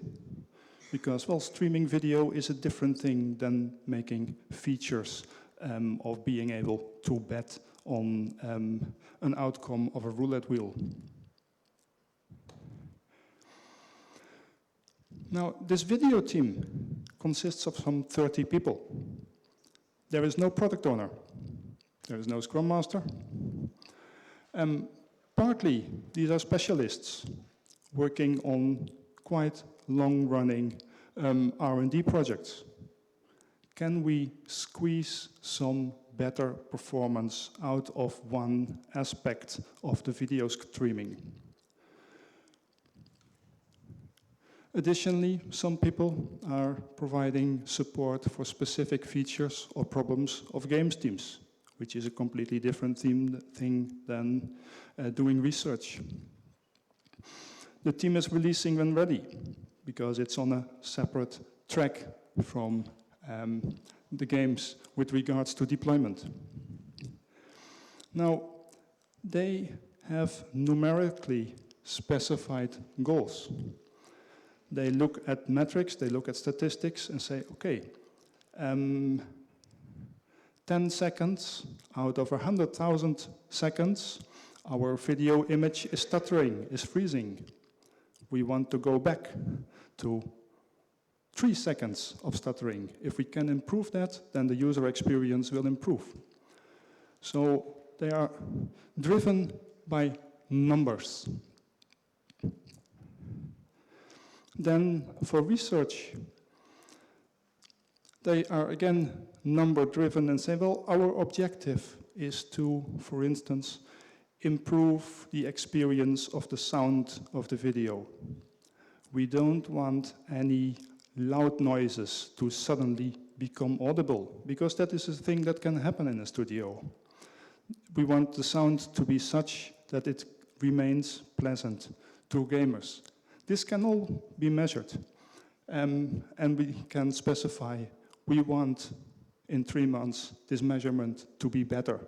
But what you have to do for that is not to be specified in a number of user stories or tasks. Just see what you can do technically. Maybe use a new library, maybe improve an existing one.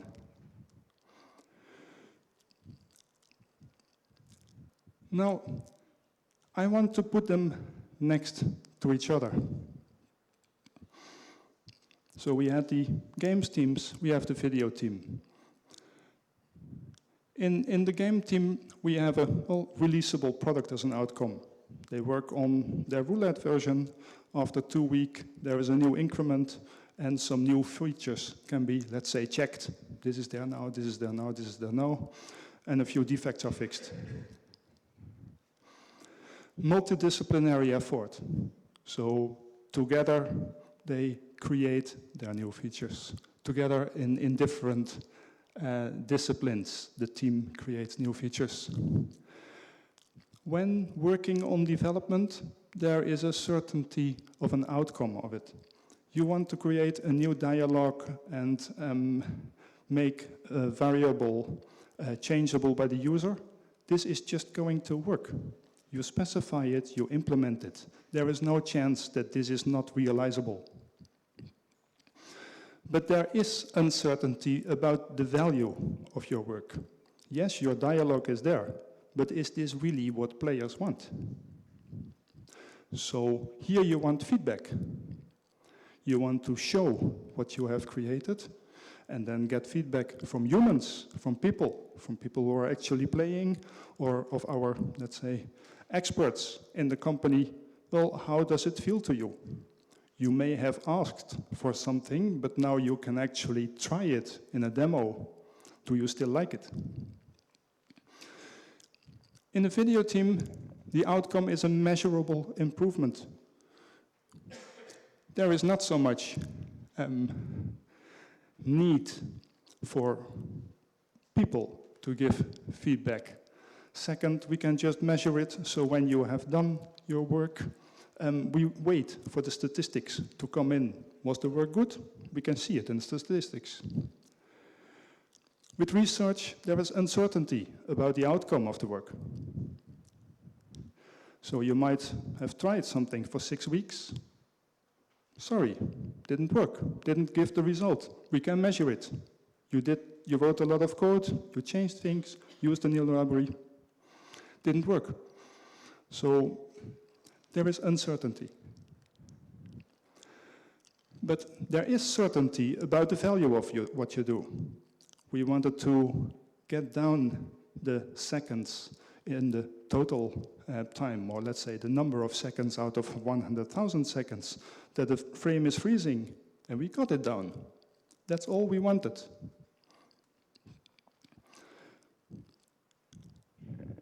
The lesson that I learned from looking at this is that they have really qualitatively different goals.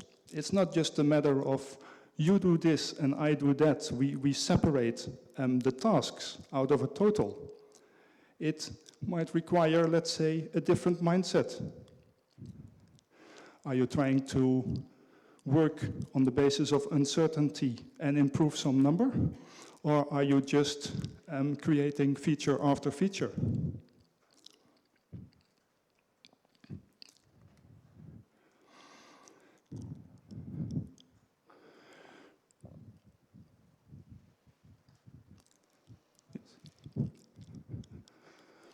Right. I said there is a natural division of games teams, because on the front end, let's say for people playing the game, that is visible. So therefore you have different teams. They are separate. But part of functionality is shared.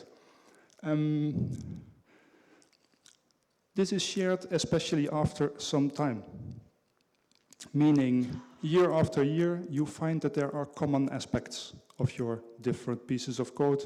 These common aspects you bundle. You get a platform. Now, I want to skip the front end because I'm running out of time. But on the back end, we have more work on an architecture. People working there are explicitly thinking, how do all these systems hang together? A second thing of these teams is they can impose on games teams an API. They can impose an interface on other teams. They say, you just call our software this way. You have to comply with what we demand. That's a different way of communicating than just talking with people. Then it's relatively easy to create automatic tests for a backend. So typically, on the back end and in platform teams, they don't even have QAs. I'm not sure that it is a good idea, but that's the reality.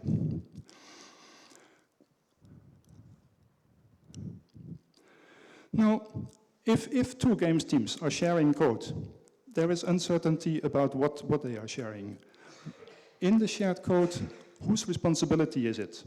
You broke my code, I want some change, but it's not worth anything to you. When will this be done? Will you do it? Will I do it? Because the different teams have their own backlogs.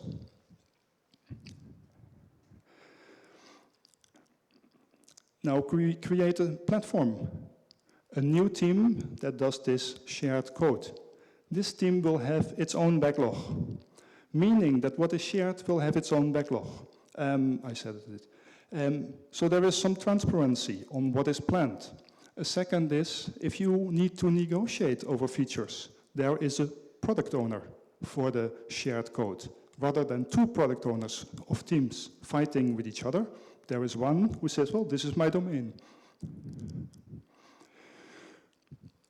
So in two ways, you have a simplification of communication. One is you have the interface. So instead of talking about everything, you have code, you have software that says what is possible. A second is you have communication to a central point. Because if you have two teams sharing code, that's one thing. If you have 7 teams sharing code, all wanting something, it becomes a nightmare. Okay, I will skip this. I talked about, let's say, the 3D games. Now, there was one team working on this. This was technically innovative, new architecture, anything could change on back-end and front-end. No integration with existing code, but the scope is already defined because the existing games are, in a way, created anew, but fully in software without streaming. One team, one product owner. When this started, we say everything can change. So the team should be able to reach all code, change it all, not have discussions, not find other teams say, no, this is not allowed. But after creating several, we get a maturation, we get crystallization of functionality. And we find, hey, also in these games, we can find a common backend, we can find a common front end, and then what is left is 3D and a specific front end. So instead of having a separate team for this innovative part, we move to having the games teams doing the 3D games too. So this work was split from having one team do it all to different teams, to existing teams actually. That was possible because of an architectural change. Now, this is my conclusion. So what have we seen? Well, the architecture of our product can influence our processes. Teams can become more effective by having, let's say, their own realm, their own domain. We can reduce the need for individual interaction by having interfaces of code. We don't have to talk about everything. Here is a given API. We have an allowing of specialization, because that is made possible by saying this part is your responsibility. Just make it as good as you can.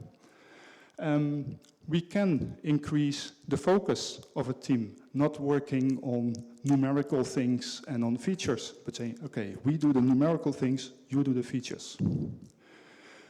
Or we can turn it around. In the last example, I went from one team can change everything to we have separate responsibilities. We can say, hey, let's have one code base and a team can change everything. So we can extend the freedom to change code by having a different architecture. So what I take out of this is where we can possibly apply this way of thinking.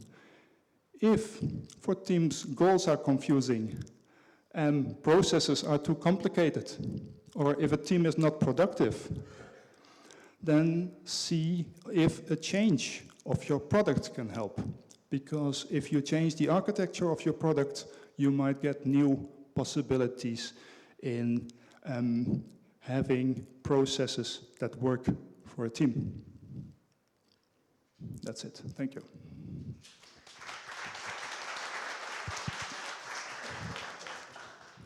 Thank you. Do we have questions from live questions from the hall? If no, let's move to Menti questions. Oh, sorry, there is one question. Okay.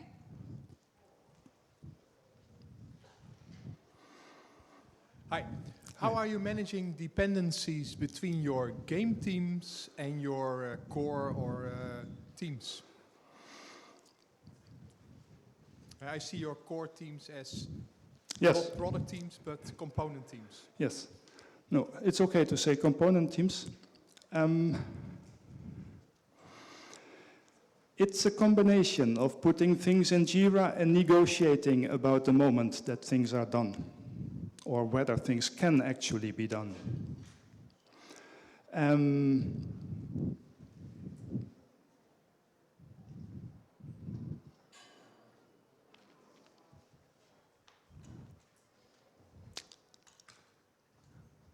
There is no final arbiter on this. There is nobody who loudly says, this is what has to be done. I'm responsible for making the decision here. So it's a bit of a consensus model. Does that work? Often, yes. Does that answer your question? Okay, next question. Don't you think that it could be less communication between teams if you would have microservices instead of monolith? Which team is responsible of testing monolith integration? All right. Evolution Gaming is moving to a microservices model. So one after the other, the services are kind of lifted out of the monolith. This is a process of well, already a year, and more time will go into it. Who is responsible for testing monolith integration?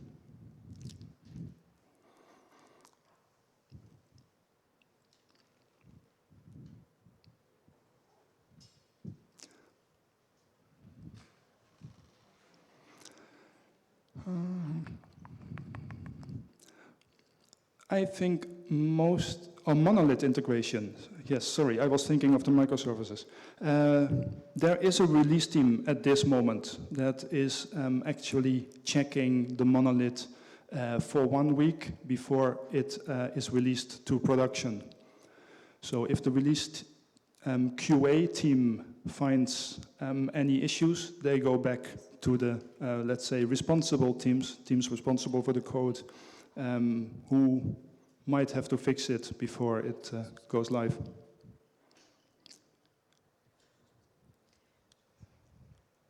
This is changing now at this moment. This release QA team is being disbanded, and teams are becoming responsible fully for their own games on production. You build it, you run it. Yeah. Do we have next questions? Yeah. So thank you very much for Case Rule, and thank you all for participating. Short note for those who are going for lunch, don't forget your badges, because it will be given based on the information, based on what you have it. Yeah, and give applause to Case Rule. Thank you. Thank you very Thank much. you.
As usual, we have an administrative part.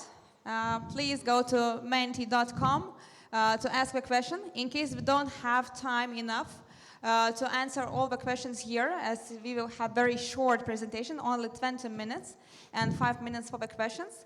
All the rest of the questions will be sent to our presenter, and he will try to answer them later on, and we'll try to post the answers in our Facebook page. Wait. Yeah? All right, so thanks. So hello everyone. I'm here today to talk about Agile and open source and answer the question in the end if this is the perfect marriage or not. So this is me, for those of you that are maybe wondering. So the t-shirt is not an accident. So if you have any problems remembering my name, you can remember the famous Don Corleone, the Godfather, and we are all good. If you want to, maybe, I don't know, follow me on Twitter or share something, I have the best Twitter ever, which is right here, Don Corleone, of course. So something from me, I'm from Brazil, and I have been living in the Czech Republic for the last 3 years and a half. And I would like to start talking a little bit about context, so what I do, where I work, when, and why I'm talking about context in the first place. So I have been working at Red Hat for over 2 years now. How many of you have heard of Red Hat before? Raise your hand. Well, okay, good. So I'm a principal Agile practitioner there, and that's just a fancy title to say that I help teams to embrace, adopt Agile practices, develop an Agile mindset. So, an Agile coach. I mentioned context because I work specifically with teams from the Red Hat Enterprise Linux division. So these are the teams that are developing our Linux operating system. All right, so it's not just a regular normal software, it's a full operating system, and we have 1,200 people working to develop this operating system. So probably the software that you are developing could run in our operating system. The latest release was Red Hat Enterprise Linux 8, which was released in May of this year. And from software perspective, from version 7 to version 8, it took Red Hat 5 years to release. And now you are wondering, that's not Agile at all. That could be the case. However, what is interesting is that our customers told us that they cannot cope with a fast release cycle of an operating system. So we are trying to really satisfy our customers. Okay, so this is for the context. And I'm here to talk about Agile and open source because we have Agile teams that I work with in the Red Hat Enterprise Linux division. And Red Hat is all about open source. So about open source communities, working in an open source development model, and later on, I will go deeper on the open source part. So when I joined Red Hat, Agile there, it was just Scrum. I'm doing Scrum. I have my Scrum team here. I do the ceremonies, and I'm Agile. So that was the first thing that I saw as a problem, because there was really the lack of understanding of what Agile really means. If we ask 10 people what Agile means, you might get 10 different answers. And we talk so much about Agile transformation. I have been in talks today that people are talking about Agile transformation. I'm not a big fan of this word because, I don't know, are we calling the transformers to help us or something? I don't know. Because if we think about transformation, it's always putting away the people's perspective on agility, right? So we forget sometimes about the mindset, the values, the culture of the company, and we are just thinking about implementing a specific framework or a specific method to work with the teams. And I look at the dictionary, I found some good things about transformation. A transformation is a dramatic change in form or appearance. An important event like driver's license, going to college, getting married, can cause a transformation in your life, right? In the end, the transformation is an extreme radical change. So it's all dramatic, so extreme, so radical. It seems like before and after situation, right? So before you're bad, and the transformation will make you better, right? And that's not what should happen, right? So it's not that we're going to put the Spotify belts on us and we are agile. It doesn't work that way.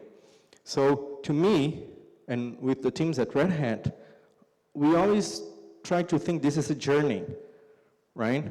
Because you are going to start something and hopefully you're going to continuously improve, right? So it's not that you are bad and the transformation is going to make you like better. It doesn't help, it doesn't work that way. So I like to think this as a journey, right? So the journey, the act of traveling from one place to another, undertake a journey or trip. And to me, what is in my mind on the journey is this. We should always remember the life is a journey, not a destination.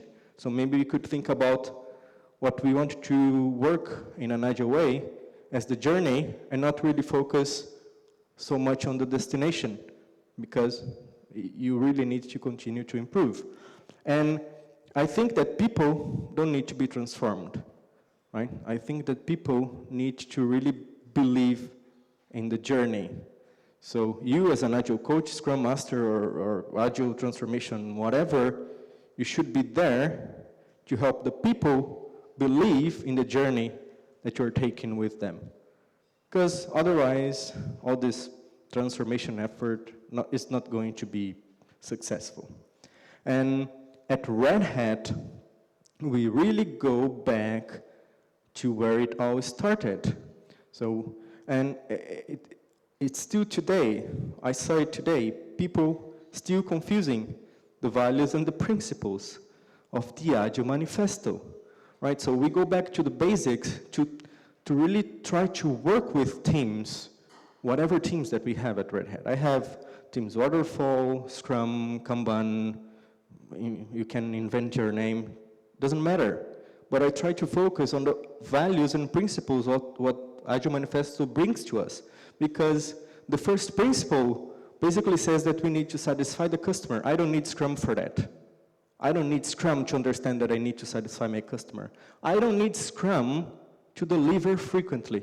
No, I don't need, right? So if I focus this on my teams, I can really try to make them understand and perceive all the things related to agility in a better way and let them work the best way they can, whether it is with framework A, framework B, or not following anything to that effect. And we talk so much about mindset. People talked today about mindset already. If I ask you, what is mindset? Can you answer, like, right now? What is mindset? There are so many definitions, right? If you go to Google, you will find 1,000 definitions about mindset. And you know what I did? I went to Google, and I found a definition that I like from Carol Dweck, famous psychologist from Stanford University. She wrote books about mindset, and she says that mindsets are just beliefs. They're powerful beliefs, but they're just something in your mind, and you can change your mind, right? So if you are able to change the mind of your team on how they perceive the things that they are working on, maybe welcoming change, maybe thinking about delivering it more frequently without talking about frameworks, you might get as well the same results. So this is the first part of Agile. Now I want to talk about open source because Red Hat is an open organization, follow the open source development model, working with open source communities out there. The question that I have for you, what is open source software? Do you know? So I will change the question. Who here knows what is an open source software? Raise your hand. Oh, okay, I feel.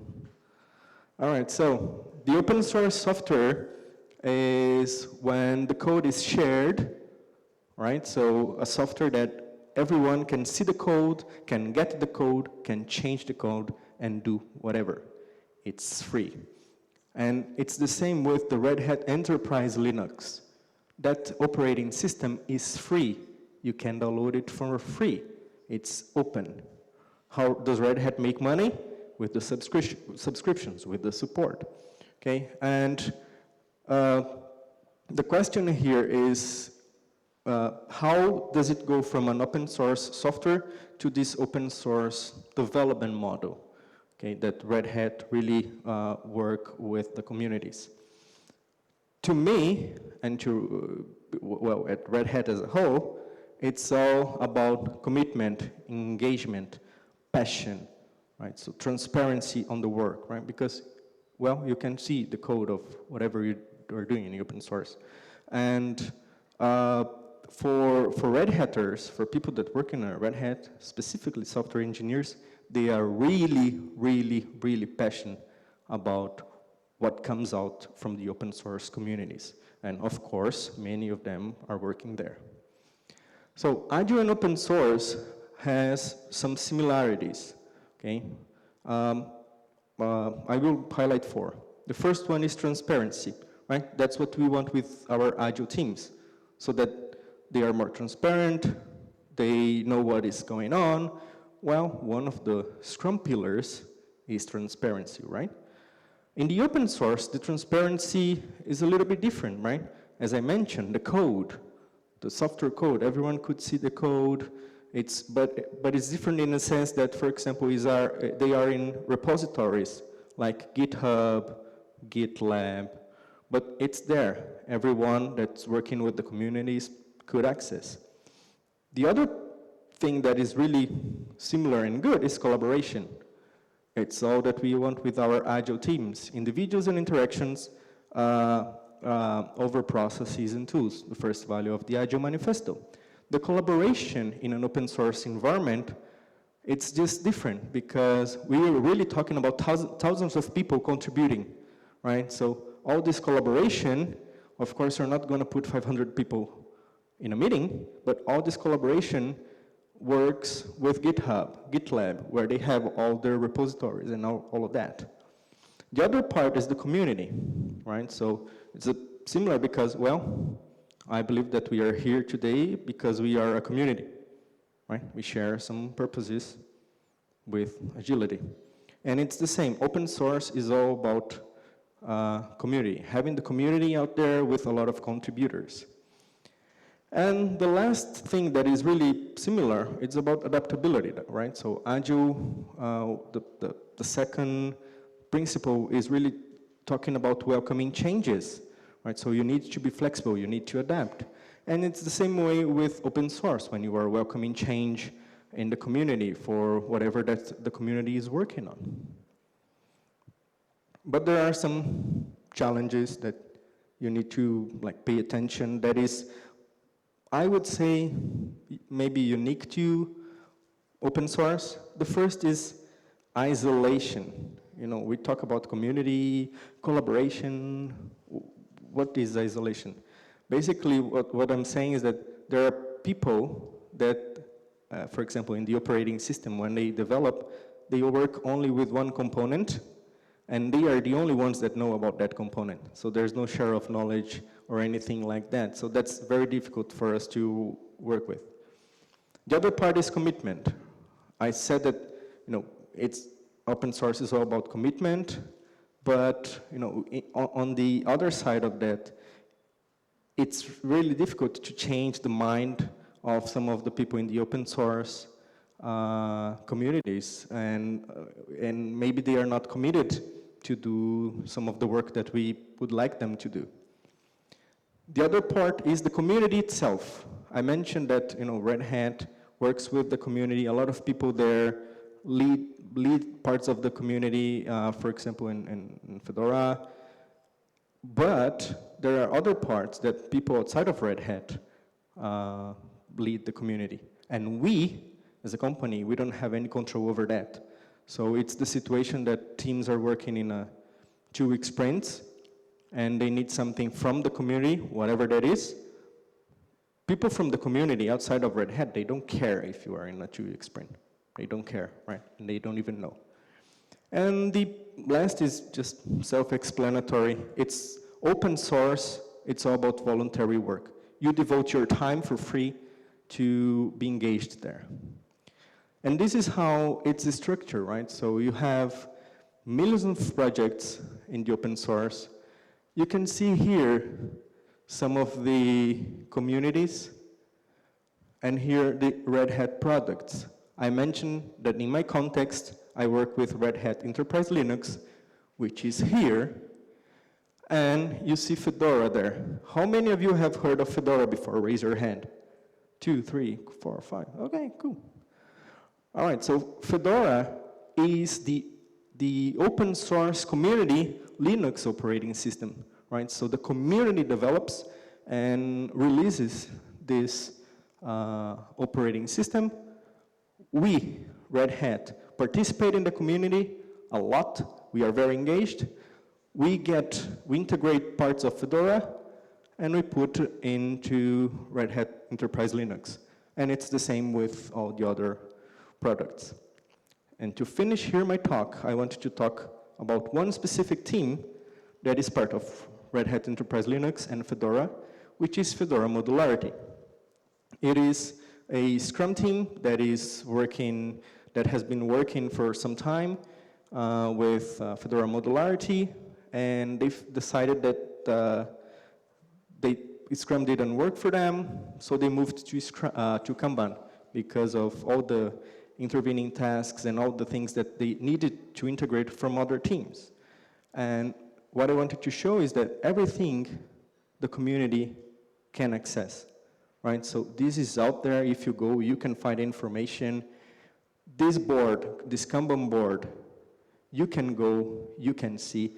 The desire of this team was for the open source, people from the open source community in Fedora to come here and take tasks. But unfortunately, that did not work well. So you have all this on the open source environment. The positive point of this team, from an Agile perspective, they were like all very senior engineers. They were a self-organized team. They understood their goals.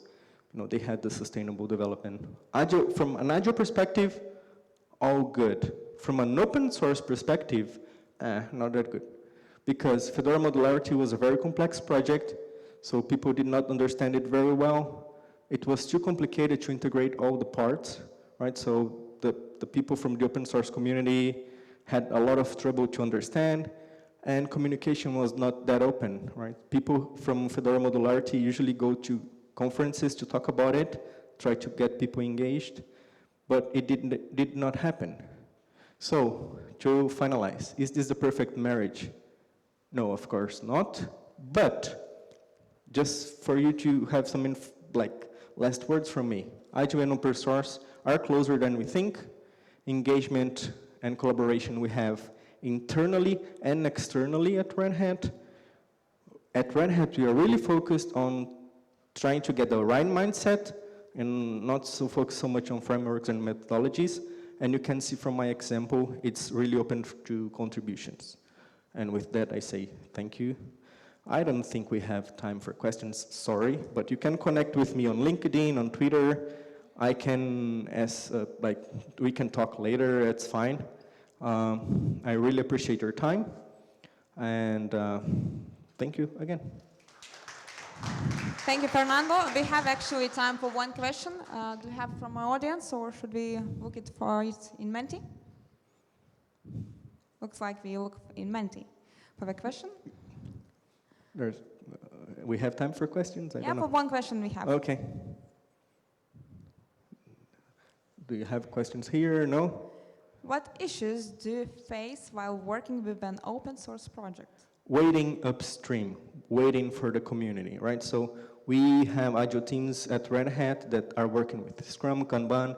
They want to deliver something, but for example, specific components for the operating system, we need to go to some parts of the community, and they lead that because it really goes to Fedora first. And for sometimes it's important for Red Hat, but it's not important for the community. So it needs to have some negotiation around it, so that Red Hat could benefit from developing a feature later on a later version of our operating system. So I think the waiting from sometimes an approval, a review, an acceptance from the community is our #1 challenge, and that we don't have control of. Yeah. Okay? Thank you very much. All right, thank you. Thanks for coming. Oh. Thank you. Yeah, and now we will have another speaker. Also a short presentation, 20 minutes, and 5 minutes for the questions afterwards. So in case we will take 5 minutes longer than inserted in your agenda, don't be how to say, surprised. Just please stay a little bit longer.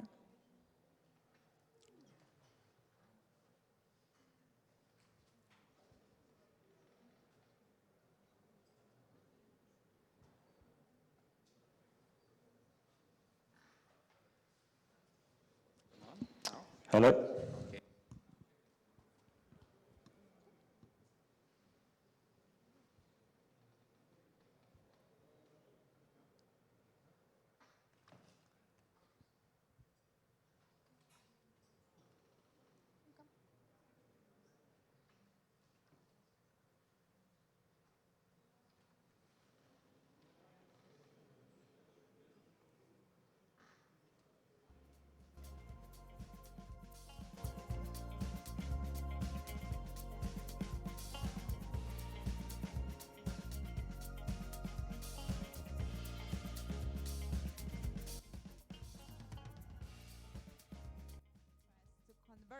Transformation from manager to modern tester.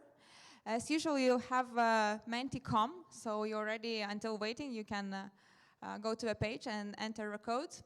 Prepare for the questions.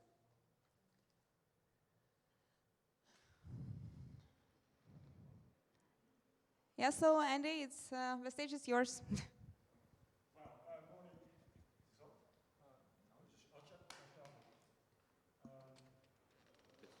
Hello.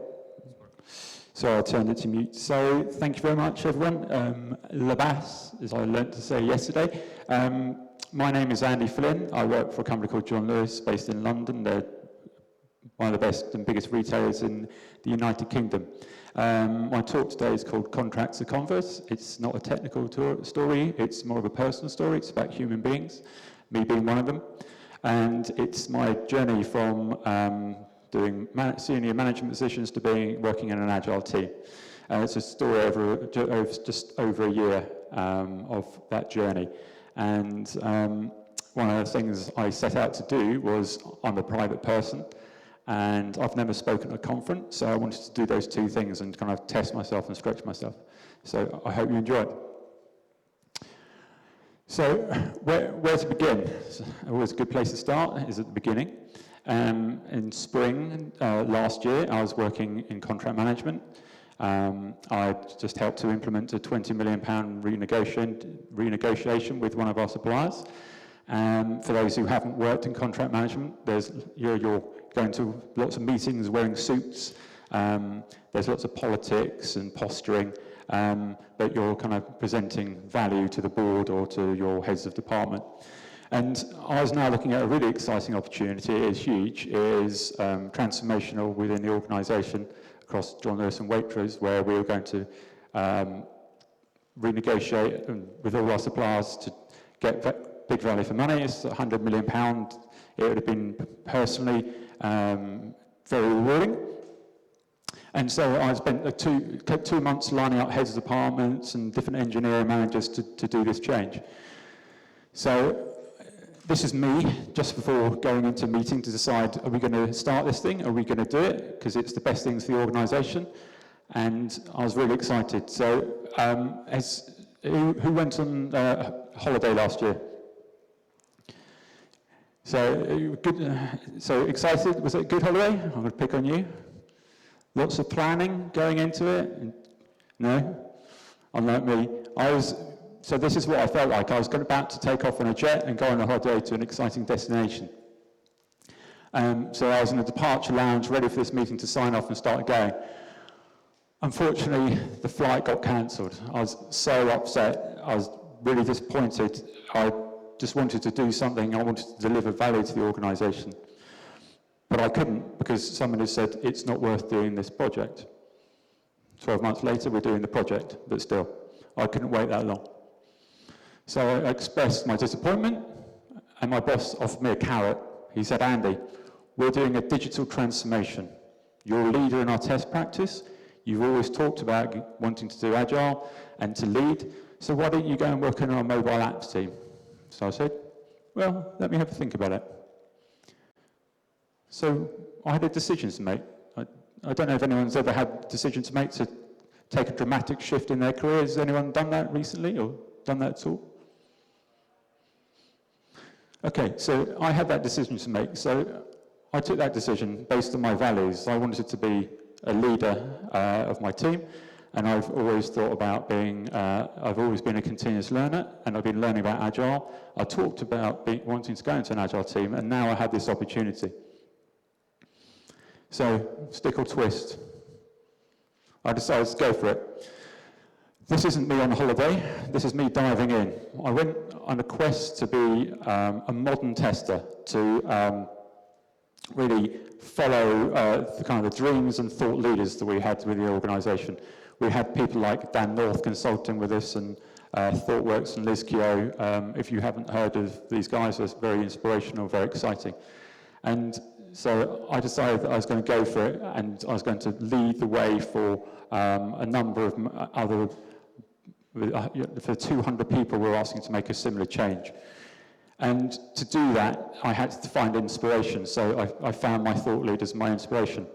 I also had to adopt a different mindset. I was used to managing teams of dozens of people, up to 50 people, and now I was going to go into a team as an engineer where I didn't have the skills that I needed to survive. I didn't have, I hadn't been technical for 10 years, so what was I going to do? How was I going to do it? I had to adopt a learning mindset, I had to be patient, and I had to be humble. So those are the kind of starting behaviours that I adopted. And when I started, it was brilliant. I went into a really cool team. It was our mobile apps team. It was a young, dynamic team. They'd been up and running with Agile for a while. We were given training. We were sort of 2 days of Agile 101, a couple of days of pair programming training with developers so that we could kind of build transferable skills.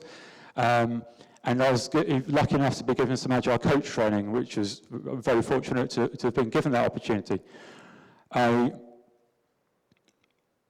learnt in that period of time, after 2 months, I looked back on how much learning I've been done, because we were given license to reskill, to learn new ways of working, to disrupt, to change the way we worked.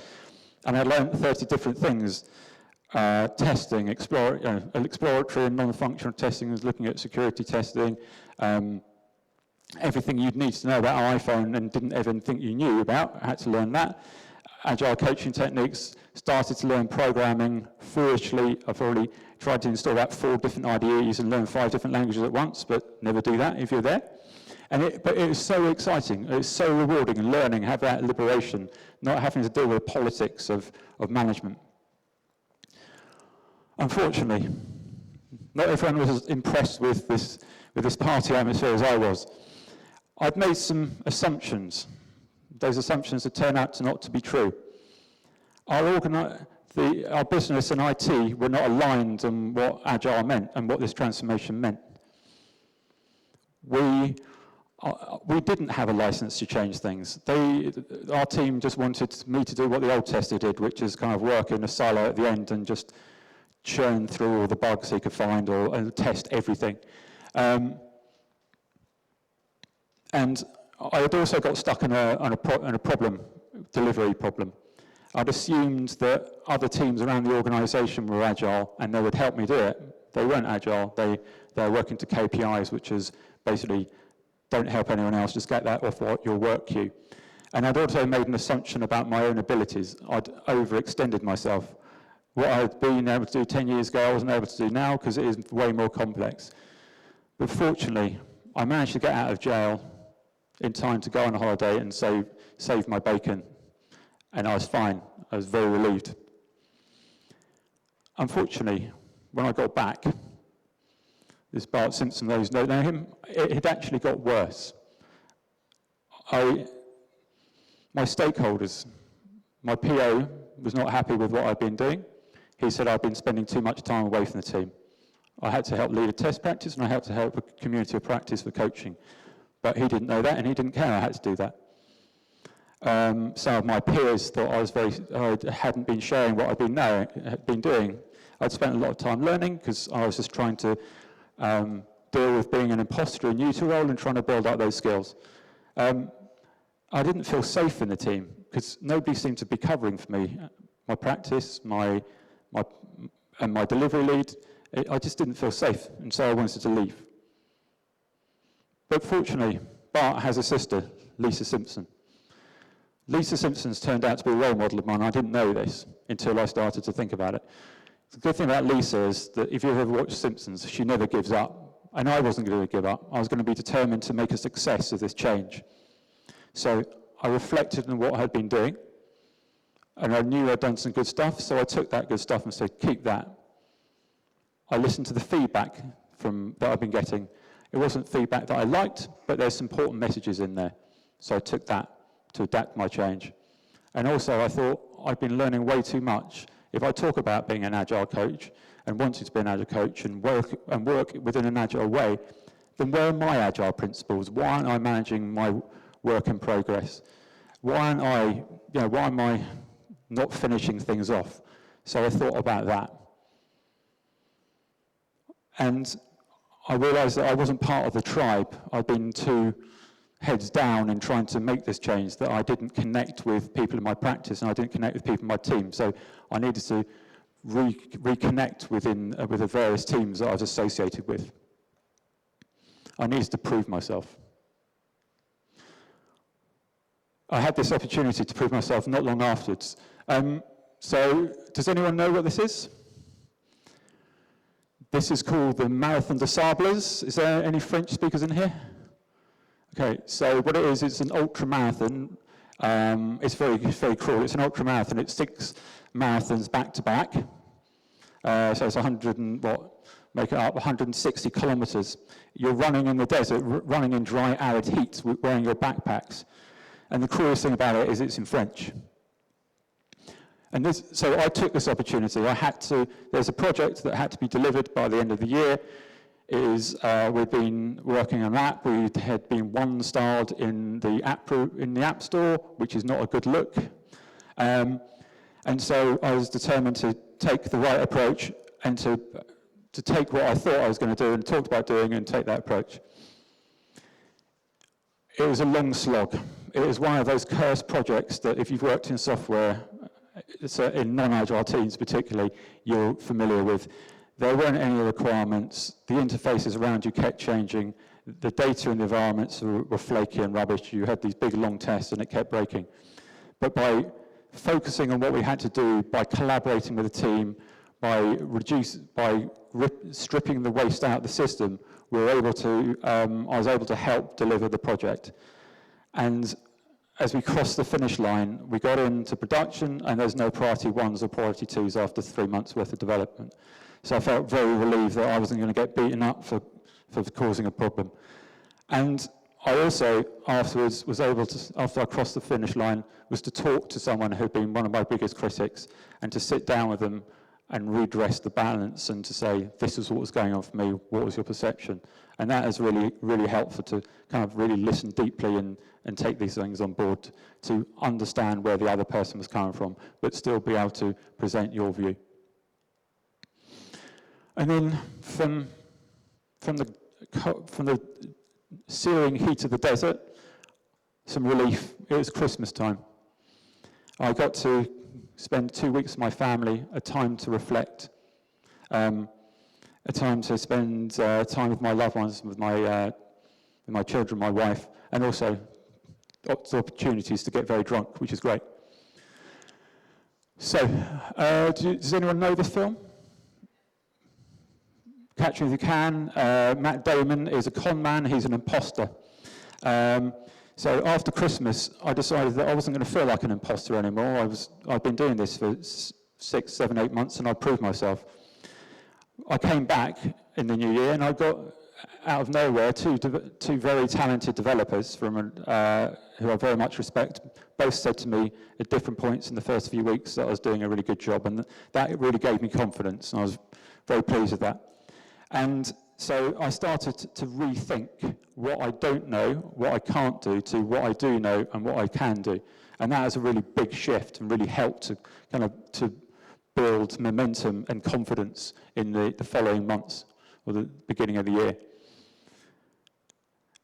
And so, do we know who this actor is in the white suit?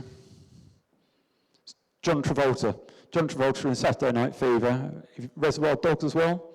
My favourite trivia fact about John Travolta is that he's a real pilot. Over the course of this year, I've realised that I'm a real modern tester, and I really understand Agile, getting it, continuously improving in that space. What happened is I went from being an imposter to having my story change. Other people around the organisation saw me as a role model for this change. I'd gone from being a manager and being safe to being brave and changing the way I worked and how I worked to try and add value to teams. I also started to do things that I wanted to do last year, but I couldn't do because I was struggling. I helped, first of all, arrange some training for 20 of our team to tackle one of the biggest problems that we'd faced, which is we're all scared of test automation, what it meant and how to do it. And it really helped to break the myths and give lots of people confidence, including myself. I started to run some lean coffee sessions around testing topics, and along with other people started to run technical sessions, which was a really nice way to give back to the community and to help other people grow and to really test my knowledge. And then it built and built and built. And I started to program. I'd never programmed before last year. I'd always avoided it because it was too hard. But I managed to make a couple of production changes and pair with programmers and help them think about things differently, which is great. I did a bunch of other stuff as well, just a myriad of things I can't remember and I won't bore you. So when I was doing this talk, I submitted the paper and I re-reviewed it. I'd hoped to have done more. But then I realised, actually, I don't have these cool stories about writing loads of production code or helping to write a whole entire automation framework, which is where I thought it'd take me. But I achieved balance. I'd learned so much in the first 6 months that I was able to do things without thinking about them, which added value. I stripped out I helped to really improve the testing process and the quality process within the team. But critically, I found balance outside work. I was able to help my mum after she had a major operation. I had time to get married, and it was great. And is even better than Munich Beer Festival I talked about earlier. And also I had time to help my son with his exams. And it was nice to have that balance. Someone asked me the other day what the key takeaways would be of this talk. And they change every day because it depends on the context of who's asking or how I'm feeling about things. But I guess the way to answer it is, what advice would I give myself if I was to do this again? I think if you're going to make a change, if you're going to do anything, then be guided by your values. If you're going to do something new or try something new, find principles, whether they're agile principles or the testing principles that get talked about if you're in a testing space. And these can help guide your ideas and where you go to. You can also find inspiration there's lots of people here today who are inspiring. They're on Twitter, they talk at meetups. Or you can go and read a blog. Or you have a colleague you look up to. Find your inspiration. There's lots of ways. Power your learning. I thank Vilnius for the next idea. Stop, collaborate, and listen. Take time to stop and think about yourself and how you're doing. Reflect on where you're going. How are you using your energy? Collaborate. Work with people. Work with your team members. Work across your other teams. Support people. Teach them. Work on initiatives to improve the organisation. Turn it into learning culture. And listen. if you get some feedback you don't like, or you're hearing something about someone else that you're not sure about that's not negative, listen, think about what is going on, and don't just judge. There's a real art to deep listening, and we think we listen, we don't always do. Listen hard. And one of my second to last piece of advice is adopt a growth mindset. There's some great material on there about growth mindset. Look it up on YouTube if you haven't found out about it. But essentially it is, I can't do that yet. Having the confidence that you'll get there, that you'll be able to achieve, that you'll be able to develop the skills you'll need, because as IT professionals, any professional, it's an ongoing learning journey. We just don't qualify on one thing and we're done. We always have to learn and adapt. And the final thing for me is, after years of working in suits and politics, I managed to strip away a facade and things I've hidden behind. And I've become more vulnerable as a person, and that's been a powerful thing because it's allowed me to connect with other people, and it's allowed me to use my energy in growth rather than trying to preserve status. I'd like to thank you all very much, and I hope you have a great day. Thank you, Andy. Thank you. Do we have any questions? Maybe from Menti?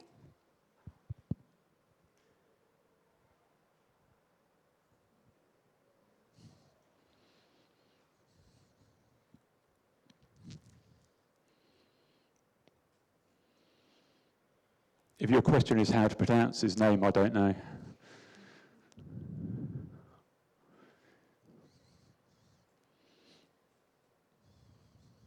Until we're waiting for a question, I would like to remind you, just leave, please, the feedback about the event, because your feedback is really valid and help us to improve for the next years. Yeah, I can see the question.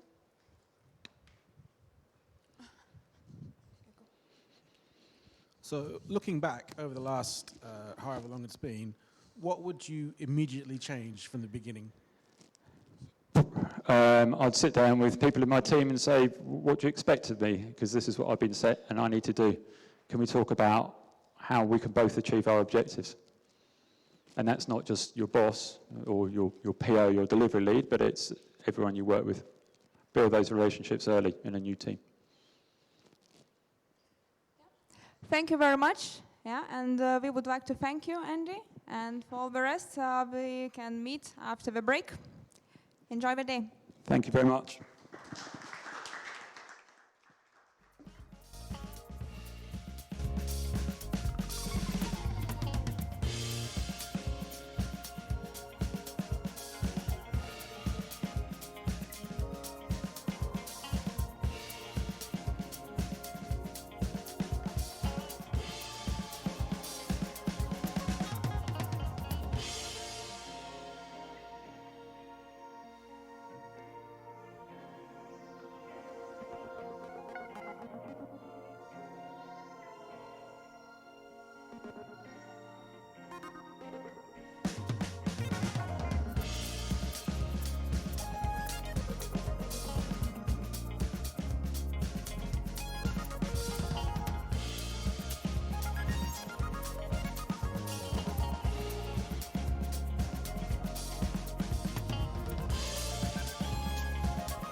How do you feel, everyone?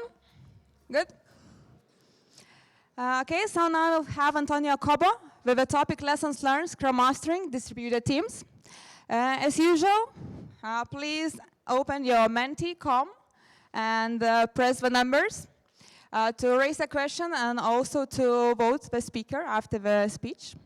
If you have also the question, you can also raise it after the presentation, as usual. And that's it. Antonio Cobo. Cool. Thank you, everyone, for being here.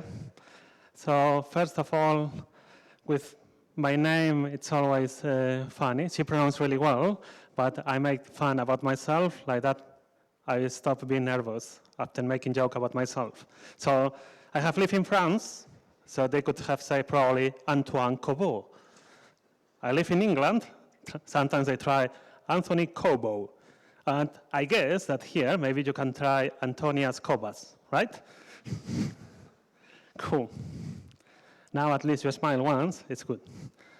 I speak really fast. I'm from Spain. I don't know if you have ever worked with someone from Spain. If you, sorry about that. If it's really, really fast, raise both hands, and then I know that I should or shut up or slow down, okay? If you are really tired of myself, don't raise the hands, and maybe in 10 minutes we are done. And I'm asthmatic. It means that sometimes you may hear my breathing. I was here before, and there was another speaker that we could hear the breathing. So I'm going to warn you. It might sound a little bit like...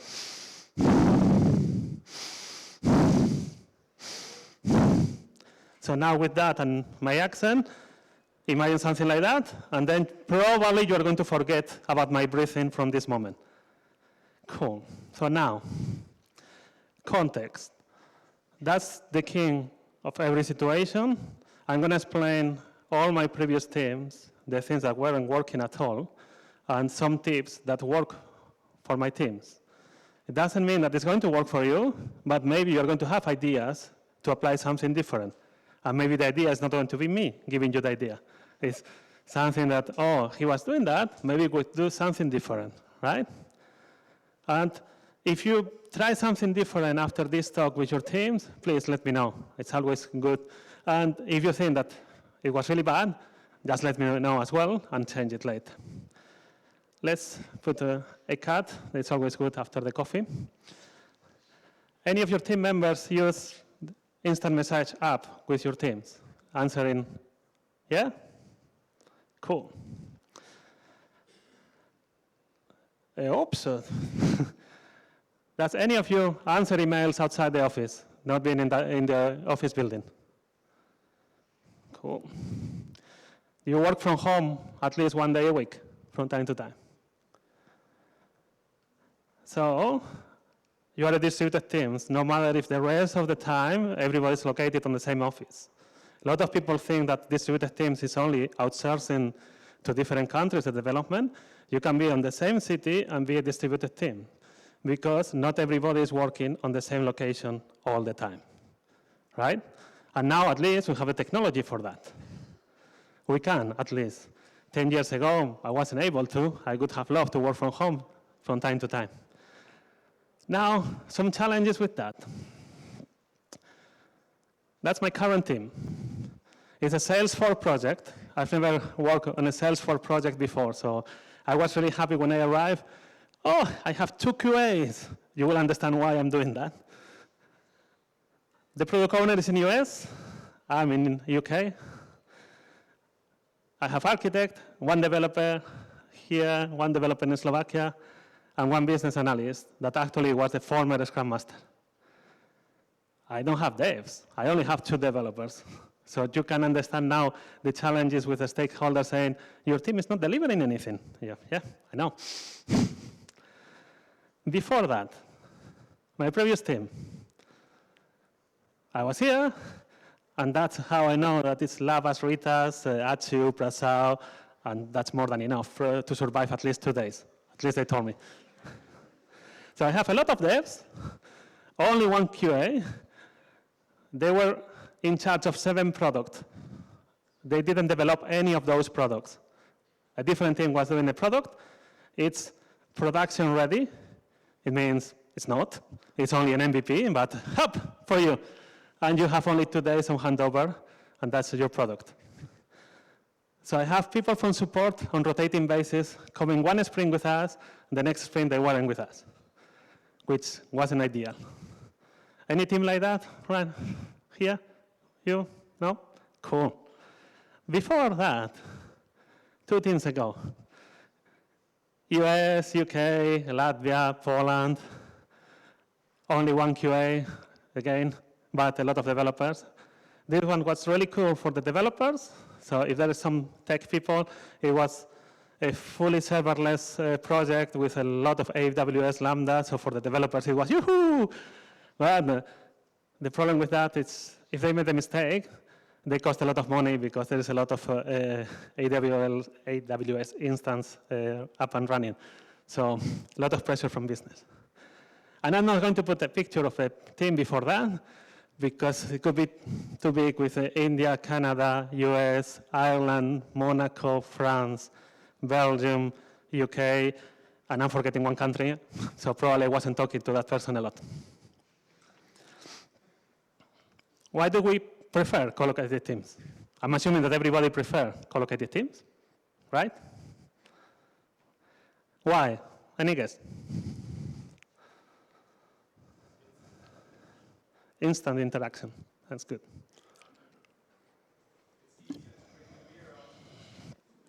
That's really good. We can see someone from Belgium. It's easier to drink a beer after the work. So also, you have a shared context when you are in a collocated team. Whether you are from different countries, if everybody is in the same city, you have the local context that you understand each other, even though in London you can be someone from Spain, France, Belgium, maybe one British, someone from India working, and we all understand each other because we have the local context.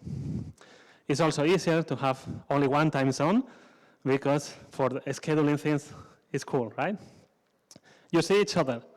Sometimes you don't need to talk to know when someone needs help, right? And there's a lot of nonverbal communication. It's some study that around 90% of the communication actually is nonverbal. It's about how you say things, about the gestures of the body, and sometimes it's about the reaction on the face. It's more around communication than the voice. And usually it's easy to build trust. When you build trust, you can argue and actually say, no, you're not right. You can discuss something different, right? Now we have the technology. We should be able to do that. You think, or not? It's possible to successfully deliver value. It's okay to say no, right? It's good to disagree. I do agree. The thing is, it requires a lot of effort from a lot of people and from the business as well, right? And the company needs to adjust to that. In the past, usually the reason to have distributed teams, it was for the false impression that it's cheaper, because the developers in different countries is cheaper. But then there is a lot of miscommunication, a lot of go back and forward with emails, and actually you are spending more time. So that's the reason the big companies, around 25 years ago, it was outsourcing everything. 10 years after, everything here back. 10 years after, outsourcing everything, because it's a new management all the time. With distributed teams, there's the ideal scenario versus reality. So ideal scenario, everybody has noise canceling headphones, noise canceling phone, the best connection ever, the webcam is amazing. We have meeting rooms available all the time. We have even the owl webcam that is following everybody in the room when someone is talking. And of course, you have availability of the meeting rooms. Do you work on an environment like that? I have one. Oh, we have one. So if you want to change off, talk to that one. I don't know the company, but for maybe it's a good thing. The reality is we don't have that. We don't have everybody with the good noise canceling headphones. We don't have meeting rooms. Sometimes the quality of the signal is bad.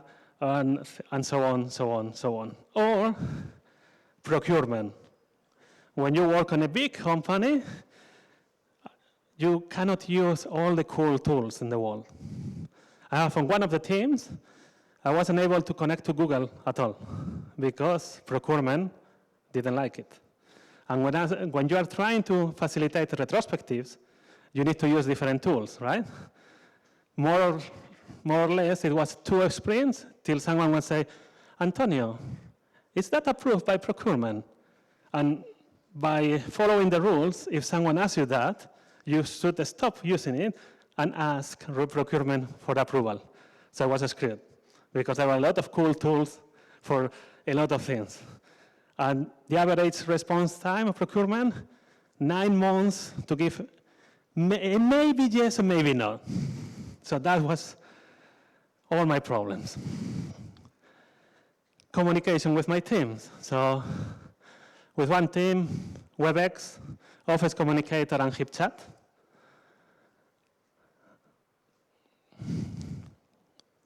That team, it was a little bit better. We had to use Skype for Business because there were people in US, so we were forced to use Skype for Business.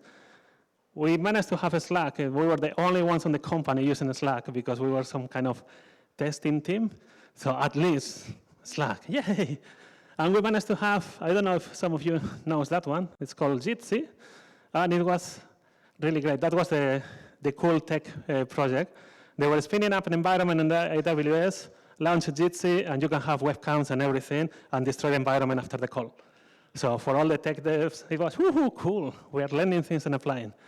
Of course, it was only 3 weeks, really beautiful 3 weeks of our lives, but it was a security incident of the company, and they stopped everything. Now it's my current team, and then I was happy. They say, oh, we have a Slack, but they don't use it. I say, hi, and no one answers. So it's a little bit frustrating. We have a Skype for Business because we have people in the US, so we need to talk to them from time to time. And then I discovered Microsoft Teams. It's the first time ever that actually I don't hate a tool from Microsoft, which it was a surprise for me. So it's not bad, it's good. The problem is they tend to use Teams and they don't use Slack. So I'm a little bit. The key thing on all of them, it was to try to get visual communication. With only that, I don't need to tell you whether I'm understanding what you're saying. Or, Antonio, could you please open a Jira ticket? Cool. And you know it, right? I don't have to talk. So that's the reason we need to try to improve the visual communication. I was a Java developer a long time ago, and at that time, especially 10 years ago, the feeling of thinking about using a webcam, I would say, oh, no way, I'm going to even change the job if you force me to do it. So I have to battle and fight with every developer on every team to convince them to, from time to time at the beginning, switch on the webcam to improve the communication. I know there is one speaker that is doing a lot of remote facilitation training. She said that when I switch on the webcam and I see people not switching on, I do like that, and I continue. I have 2 problems with that. If someone doesn't switch on the webcam and you do like that, how do you know that it's on now after that? And the second one is, if you think that it's rude, you are doing something that is rude as well. So don't fight oil with oil, right? Try to convince in a different way. The only way that I manage to convince teams is I'm switching up the webcam from time to time. And some of them switch on, no, yes. On one meeting I have a couple of developers and another a different one, till one moment, hopefully, someone is going to say on the retro, oh, the other day it was really good to have the webcams. And then it's as a team decision without me imposing the using the webcam. If you are a Scrum Master, any Scrum Master here? Cool. If you ask them and force them to switch on the webcam, that's going to never happen because they are not owning that decision. It's like everything on the process, you are trying to get the team to have the autonomy to decide. If they decide together on a retrospective, you know that from that moment, it's going to work. On one of the teams, they were only switching on the webcam when the product owner was on. And I was saying, why you don't do the rest of the time? He said, oh, it's because we don't want. And he's actually our line manager. You go, oh, okay, now I understand. If you force people, they're not going to do. And sometimes you can have a conversation. When you are all located, you have conversation about things that are not work-related, right? About, I don't know, what's the last thing that you read? The traffic was really bad. You put things like that, and most of the time, Antonio, are those books or what? What's the thing that you have behind? Oh, it's board games. You start talking about games, talking about something else, and it's more or less the same conversation you could have drinking a beer after. And that's making a team, right? Sometimes voice communication, you don't have webcams, or not everybody has webcams, even though I always prefer to force people to switch on the webcam. There is one thing that I'm from Spain, so I get angry a lot of the time, but I don't show it. One of the things that I don't like, if you don't have a noise-canceling microphone, please mute yourself if you're not talking. I'm hearing the Kit Kat opening, and they're if you're hearing that, you're not hearing your product owner explaining why it's important to do that user story, right? And I should put a list of funny things that you can actually hear in a meeting, like the toilet. So it's better that at that time, they don't have the webcam on. I'm asthmatic. I'm always worried about breathing. Mute yourself, because I can hear the breathing of nearly everybody, because I'm obsessed with mine. And it's really, really complicated to... Yeah, that's... So you're the Scrum Master. If you're in a meeting, you should allow people to talk, right? So it's the same on remote, on distributed.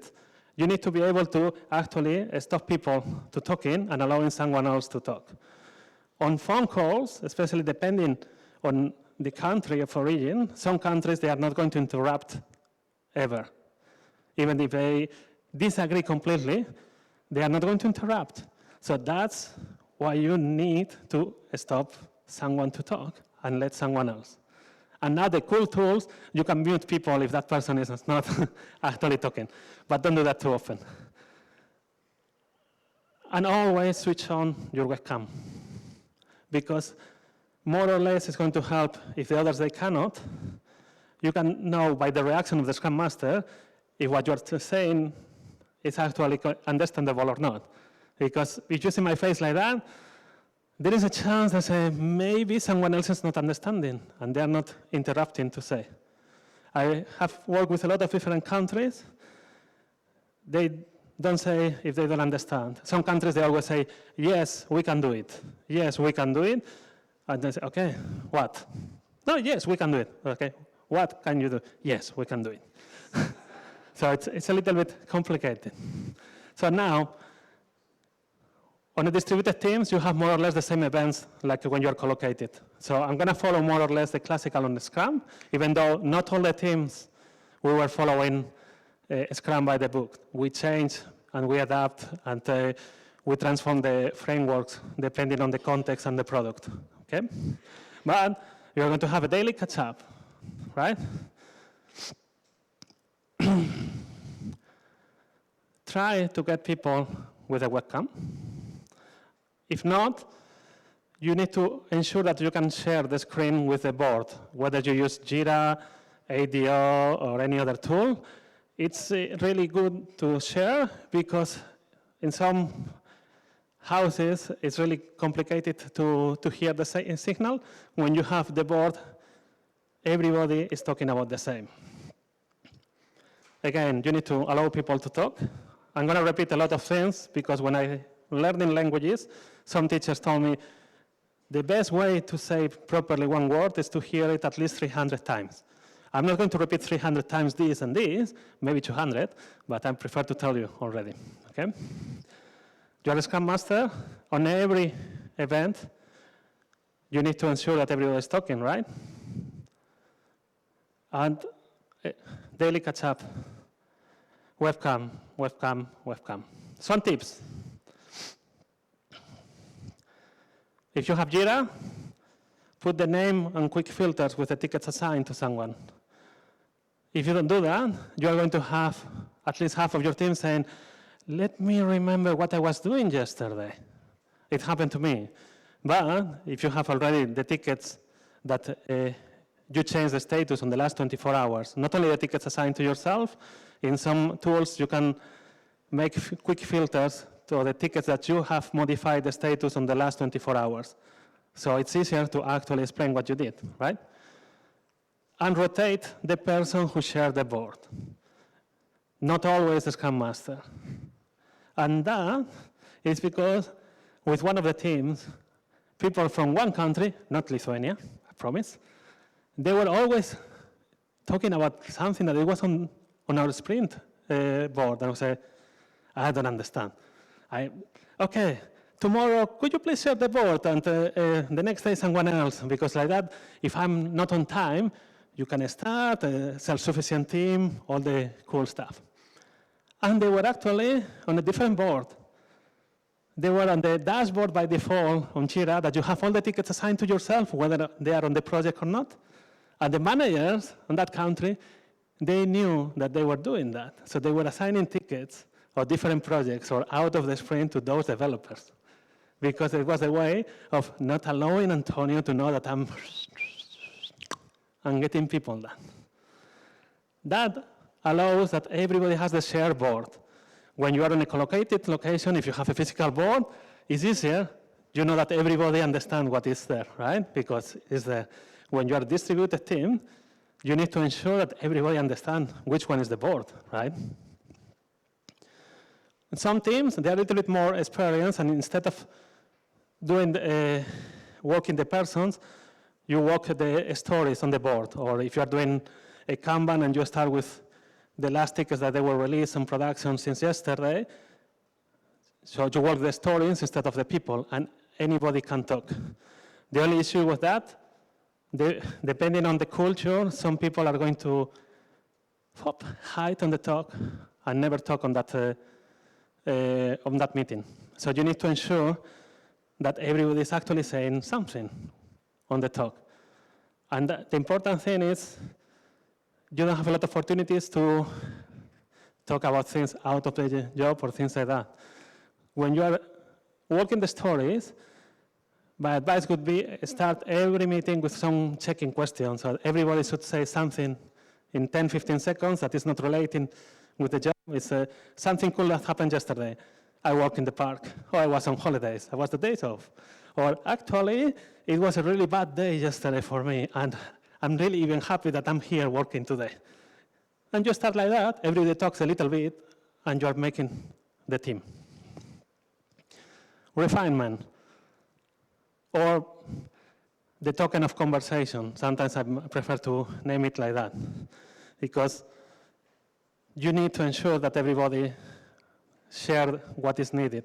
Of course, typical stuff, webcam, unmute yourself. One of the things with the refinement that it works for me and my teams, I'm not sharing the screen. So it's the only meeting that I don't want the Scrum Master to share the screen. I want the product owner or the business analyst to share the screen. You only need to facilitate, ensure that everybody is talking. And why it's important that you're not sharing the screen? Do you do estimation through Skype or any instant message? Any of you?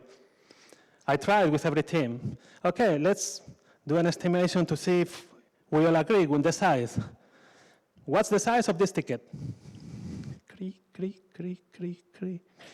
Now one, now one, now one, now one, now one, and then the tech lead. 5. And that's magic happens. In less than 1 second, everybody else is saying 5. 5, 5, 5, 5, 5. You say, really? You all agree that this is a 5. Wow, that's impressive. Next story. The same. Now one, 8. Boom. Everybody else, 8. I'm pretty sure that not everybody has the same understanding of what's happening in the story, and they're not talking. My way to actually do that in a different way is send a direct message to the Scrum Master with your estimation. You are going to send me a 3. You are going to send me a 5. The tech lead maybe a 2. Someone else an 8. And then you can have a conversation, and you can actually understand what is needed, what is the real size, and if everybody agrees. Otherwise, why you're doing refinements if it's only the tech lead putting the estimates? Normally, the refinement is to ensure that there is no doubt what is needed, what is the content of the user story, the value that we are given, and a relative size and complexity, right? That's the only way to actually understand that and force the teams to do that. And when you have that, then you can say, okay, what do you think is a 2? What do you think is an 8? And everybody agrees that it was a 3 or it was a 5. But you understand the tech lead saying why it's a 4 or a 3, and someone else saying, no, I think it's bigger because maybe there's an impact here, here, here. Oh, actually, you're right. Then it was even bigger than the tech lead was thinking, or smaller, right? And of course, webcams all the time. I'm not putting pictures of my teammates because of GDPR, and so I'm a little bit afraid of that, especially because I'm a consultant working on different companies. So if they allow me to use, maybe they will allow me only for 1 month and not forever. So only pictures of me or animals later. You do reviews or demos, whether you are following Scrum by the book or not, you are showing what you are doing, hopefully, because it's a cool thing, right? Of course, typical, I'm not going to repeat myself more about the webcam. One of the things that work for some of my teams, instead of the BA or the product owner presenting the whole demo, each developer is actually performing a demo of what was achieved. That is going to help on a lot of different ways, because you are going to ensure that every developer starts speaking more on a user-friendly talk, because they need to explain on a non-technical way what was achieved.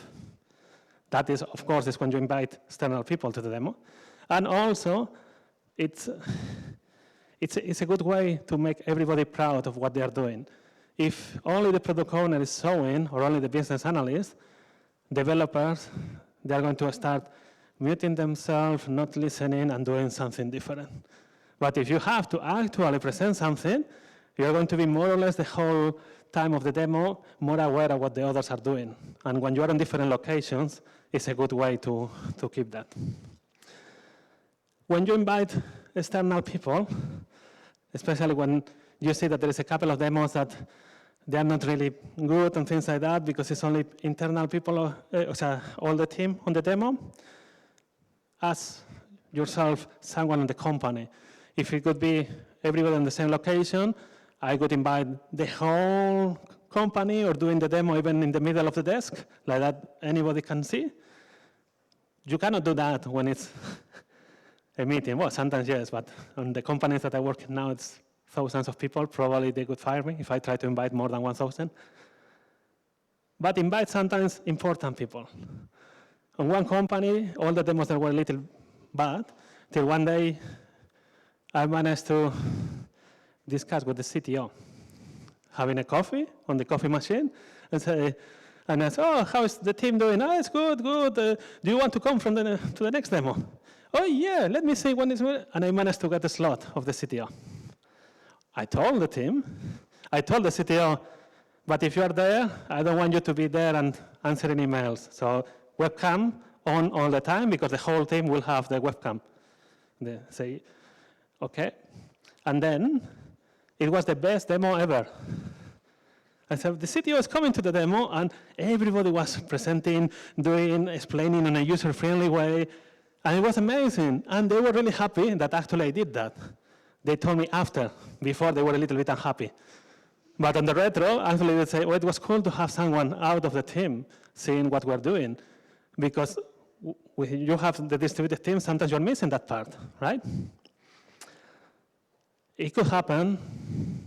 We all had maybe once a sprint that is shitty, right? And you don't have anything to demo. It could happen. Maybe not on all your teams, because you are wonderful and amazing, and maybe it's only my teams that from time to time they suck. No. It's really complicated to have the slots or meeting rooms, so I wouldn't cancel at all the demo. I would start already discussing with the team what was the reason that we don't have anything to demo, and you start having more and more information to prepare a good retrospective after that. Don't wait till the retrospective. If you already have everybody 1 hour of your time booked, when you have people in different time zones, use it. Use all the meetings that you have scheduled. Yeah.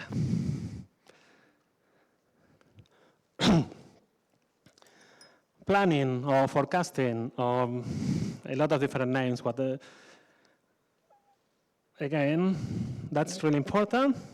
And one of the things, I don't have a strong preference whether it's the product owner or the Scrum Master sharing the screen. It's going to depend on the team and sometimes on the personality of the product owner. So if the product owner is a little bit pushy or bossy, I make the product owner to share the screen on the planning and to put him or herself at the service of the team. So it's you are going to put only in the sprint what the team is going to say, and you are not allowed to put things, but you are going to be sharing the screen. That is a little bit to humanize the product owner in some cases. The first time that I do that, sometimes they don't like me, then they understand why I'm doing that. Because when you have a product owner a little bit bossy, and at the end they do a meeting that they are at the service of the team, that sprint usually is better than any other, because the team feel empowered, and the product owner realize why it was important. And you need to ensure everybody's opinion is considered. So sometimes you need to actually make the product owner to shut up, or someone else to shut up, or the tech lead. And sometimes you need to ask, is your team, you should know more or less after several sprints when someone is a little bit angry or not, or when someone needs to say something, because the way that they are writing on Slack, if someone is usually using 2 or 3 words and one day it's really long sentences, you know something is happening, right? Or the opposite is when someone is doing big sentences, arguing, and then the sentence is getting slower, shorter, something is happening.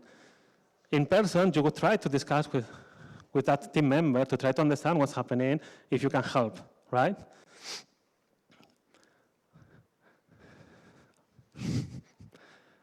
That was the light that I have on one of that building. It was really, really bad condition. So, and my eyes got worse. So now I have glasses all the time.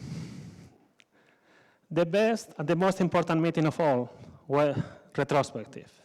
If you ever need to cancel any meeting, not the retrospective. You need to inspect and get better. If you are so busy that you don't have time for meetings, the retrospective is going to help you actually to find the reasons and find how to improve that, right? Same with the webcams, usually. You share the screen. You are the Scrum Master, you share the screen, right? The retrospective, start asking for the people that they don't usually talk. It's a good way. If you are sharing the screen, but it's more about a conversation, one of the things that I usually like is to share a screen with the webcams of everybody. So imagine that are developers instead of cats. So it makes people more aware if someone else is understanding or not, because you see actually all the webcams. Not everybody put on local the way to see all the faces, and no, it's my only way to make them feel like a team. You are distributed, you need interactive boards, right? I don't have access to all the cool things like Sensei tool, Retrium, and a lot of others, because procurement didn't allow me. I managed to use a Skater Spoke. Have you used a Skater Spoke? Anyone? It's something like that. You can define all the different areas. You can merge, do the dot voting, add a new area on the fly, so you can adapt to the retrospective. And for small teams, it's free. Well, I really like it. And it was, for a couple of months, really, really cool tool. I'm not allowed to use it anymore. Idea boards, I use that with a different team. It's a little bit simpler than Skater spoke. It looks like that, so you can do a little bit of sections, dot voting. Your only QA is going to prove that someone can vote 1,000 times on the same ticket. It's the first thing that the QA is going to do, so that's the reason I don't like it. And you cannot modify the structure on the go. It was good. I'm not allowed to use it anymore. WebEx whiteboards. Have you ever used WebEx whiteboards? With success. So it was only one and then 0. It was impossible. So I tried, and then I even tried a Confluence page that everybody can modify at the same time. But it was a little bit complicated. I even tried a HipChat dedicated room.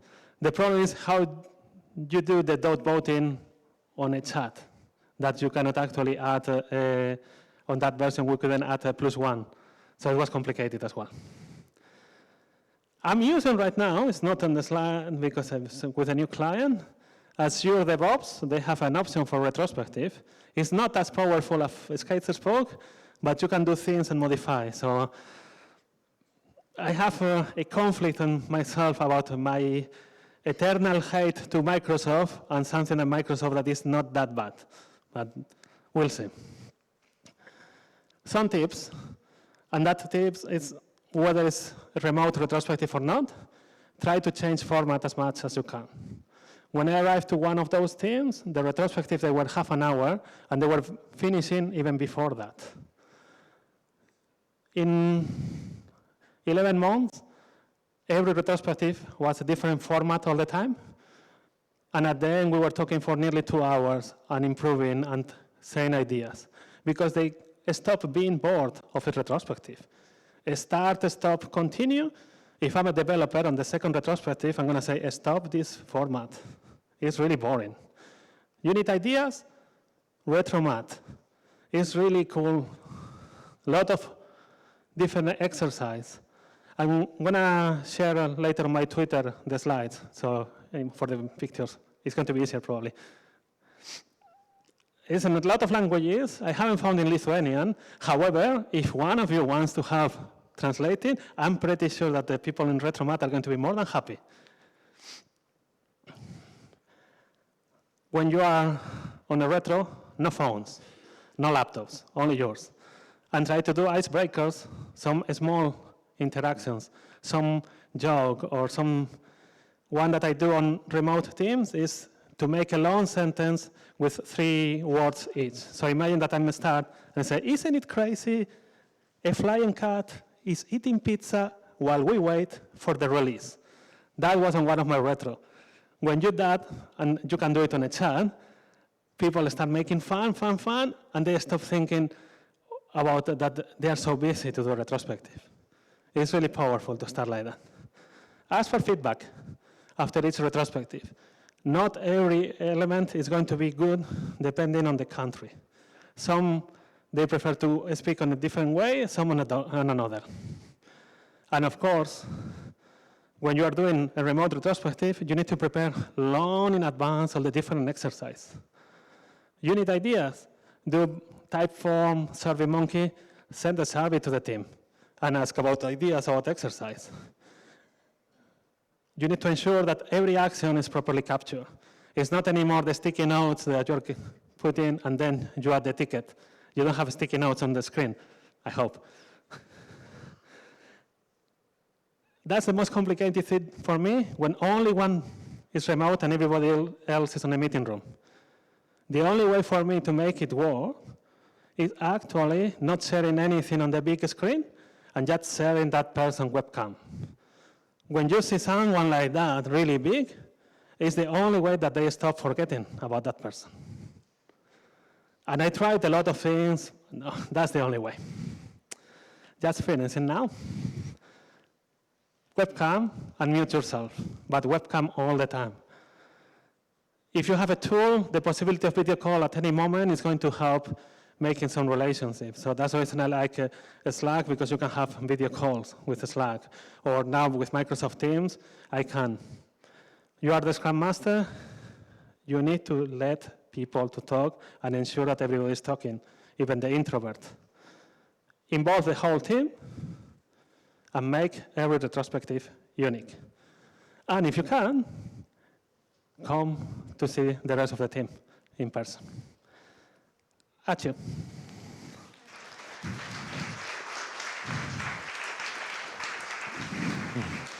Thank you, Antonio. Do we have questions from the hall?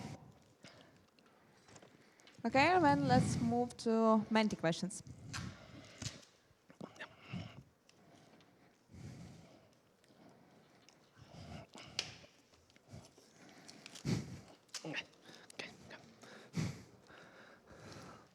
As it will take a little bit of time, so once again, I would like to remind you, if you haven't write the feedback, it's a good time to do it now, both for our speaker and for Agile Tour itself.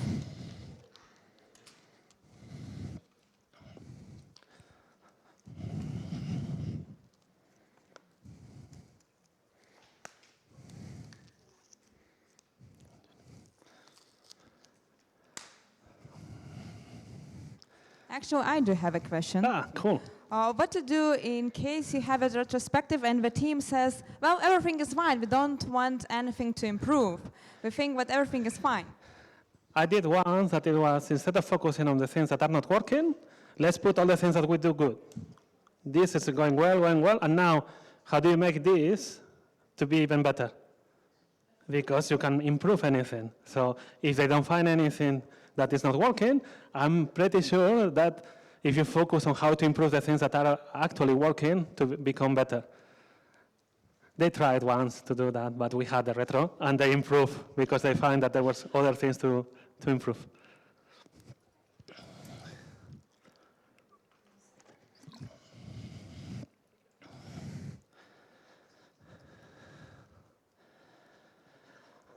Okay, so how do you run retros and keep everyone on the same page? What is your favorite online tool for retro?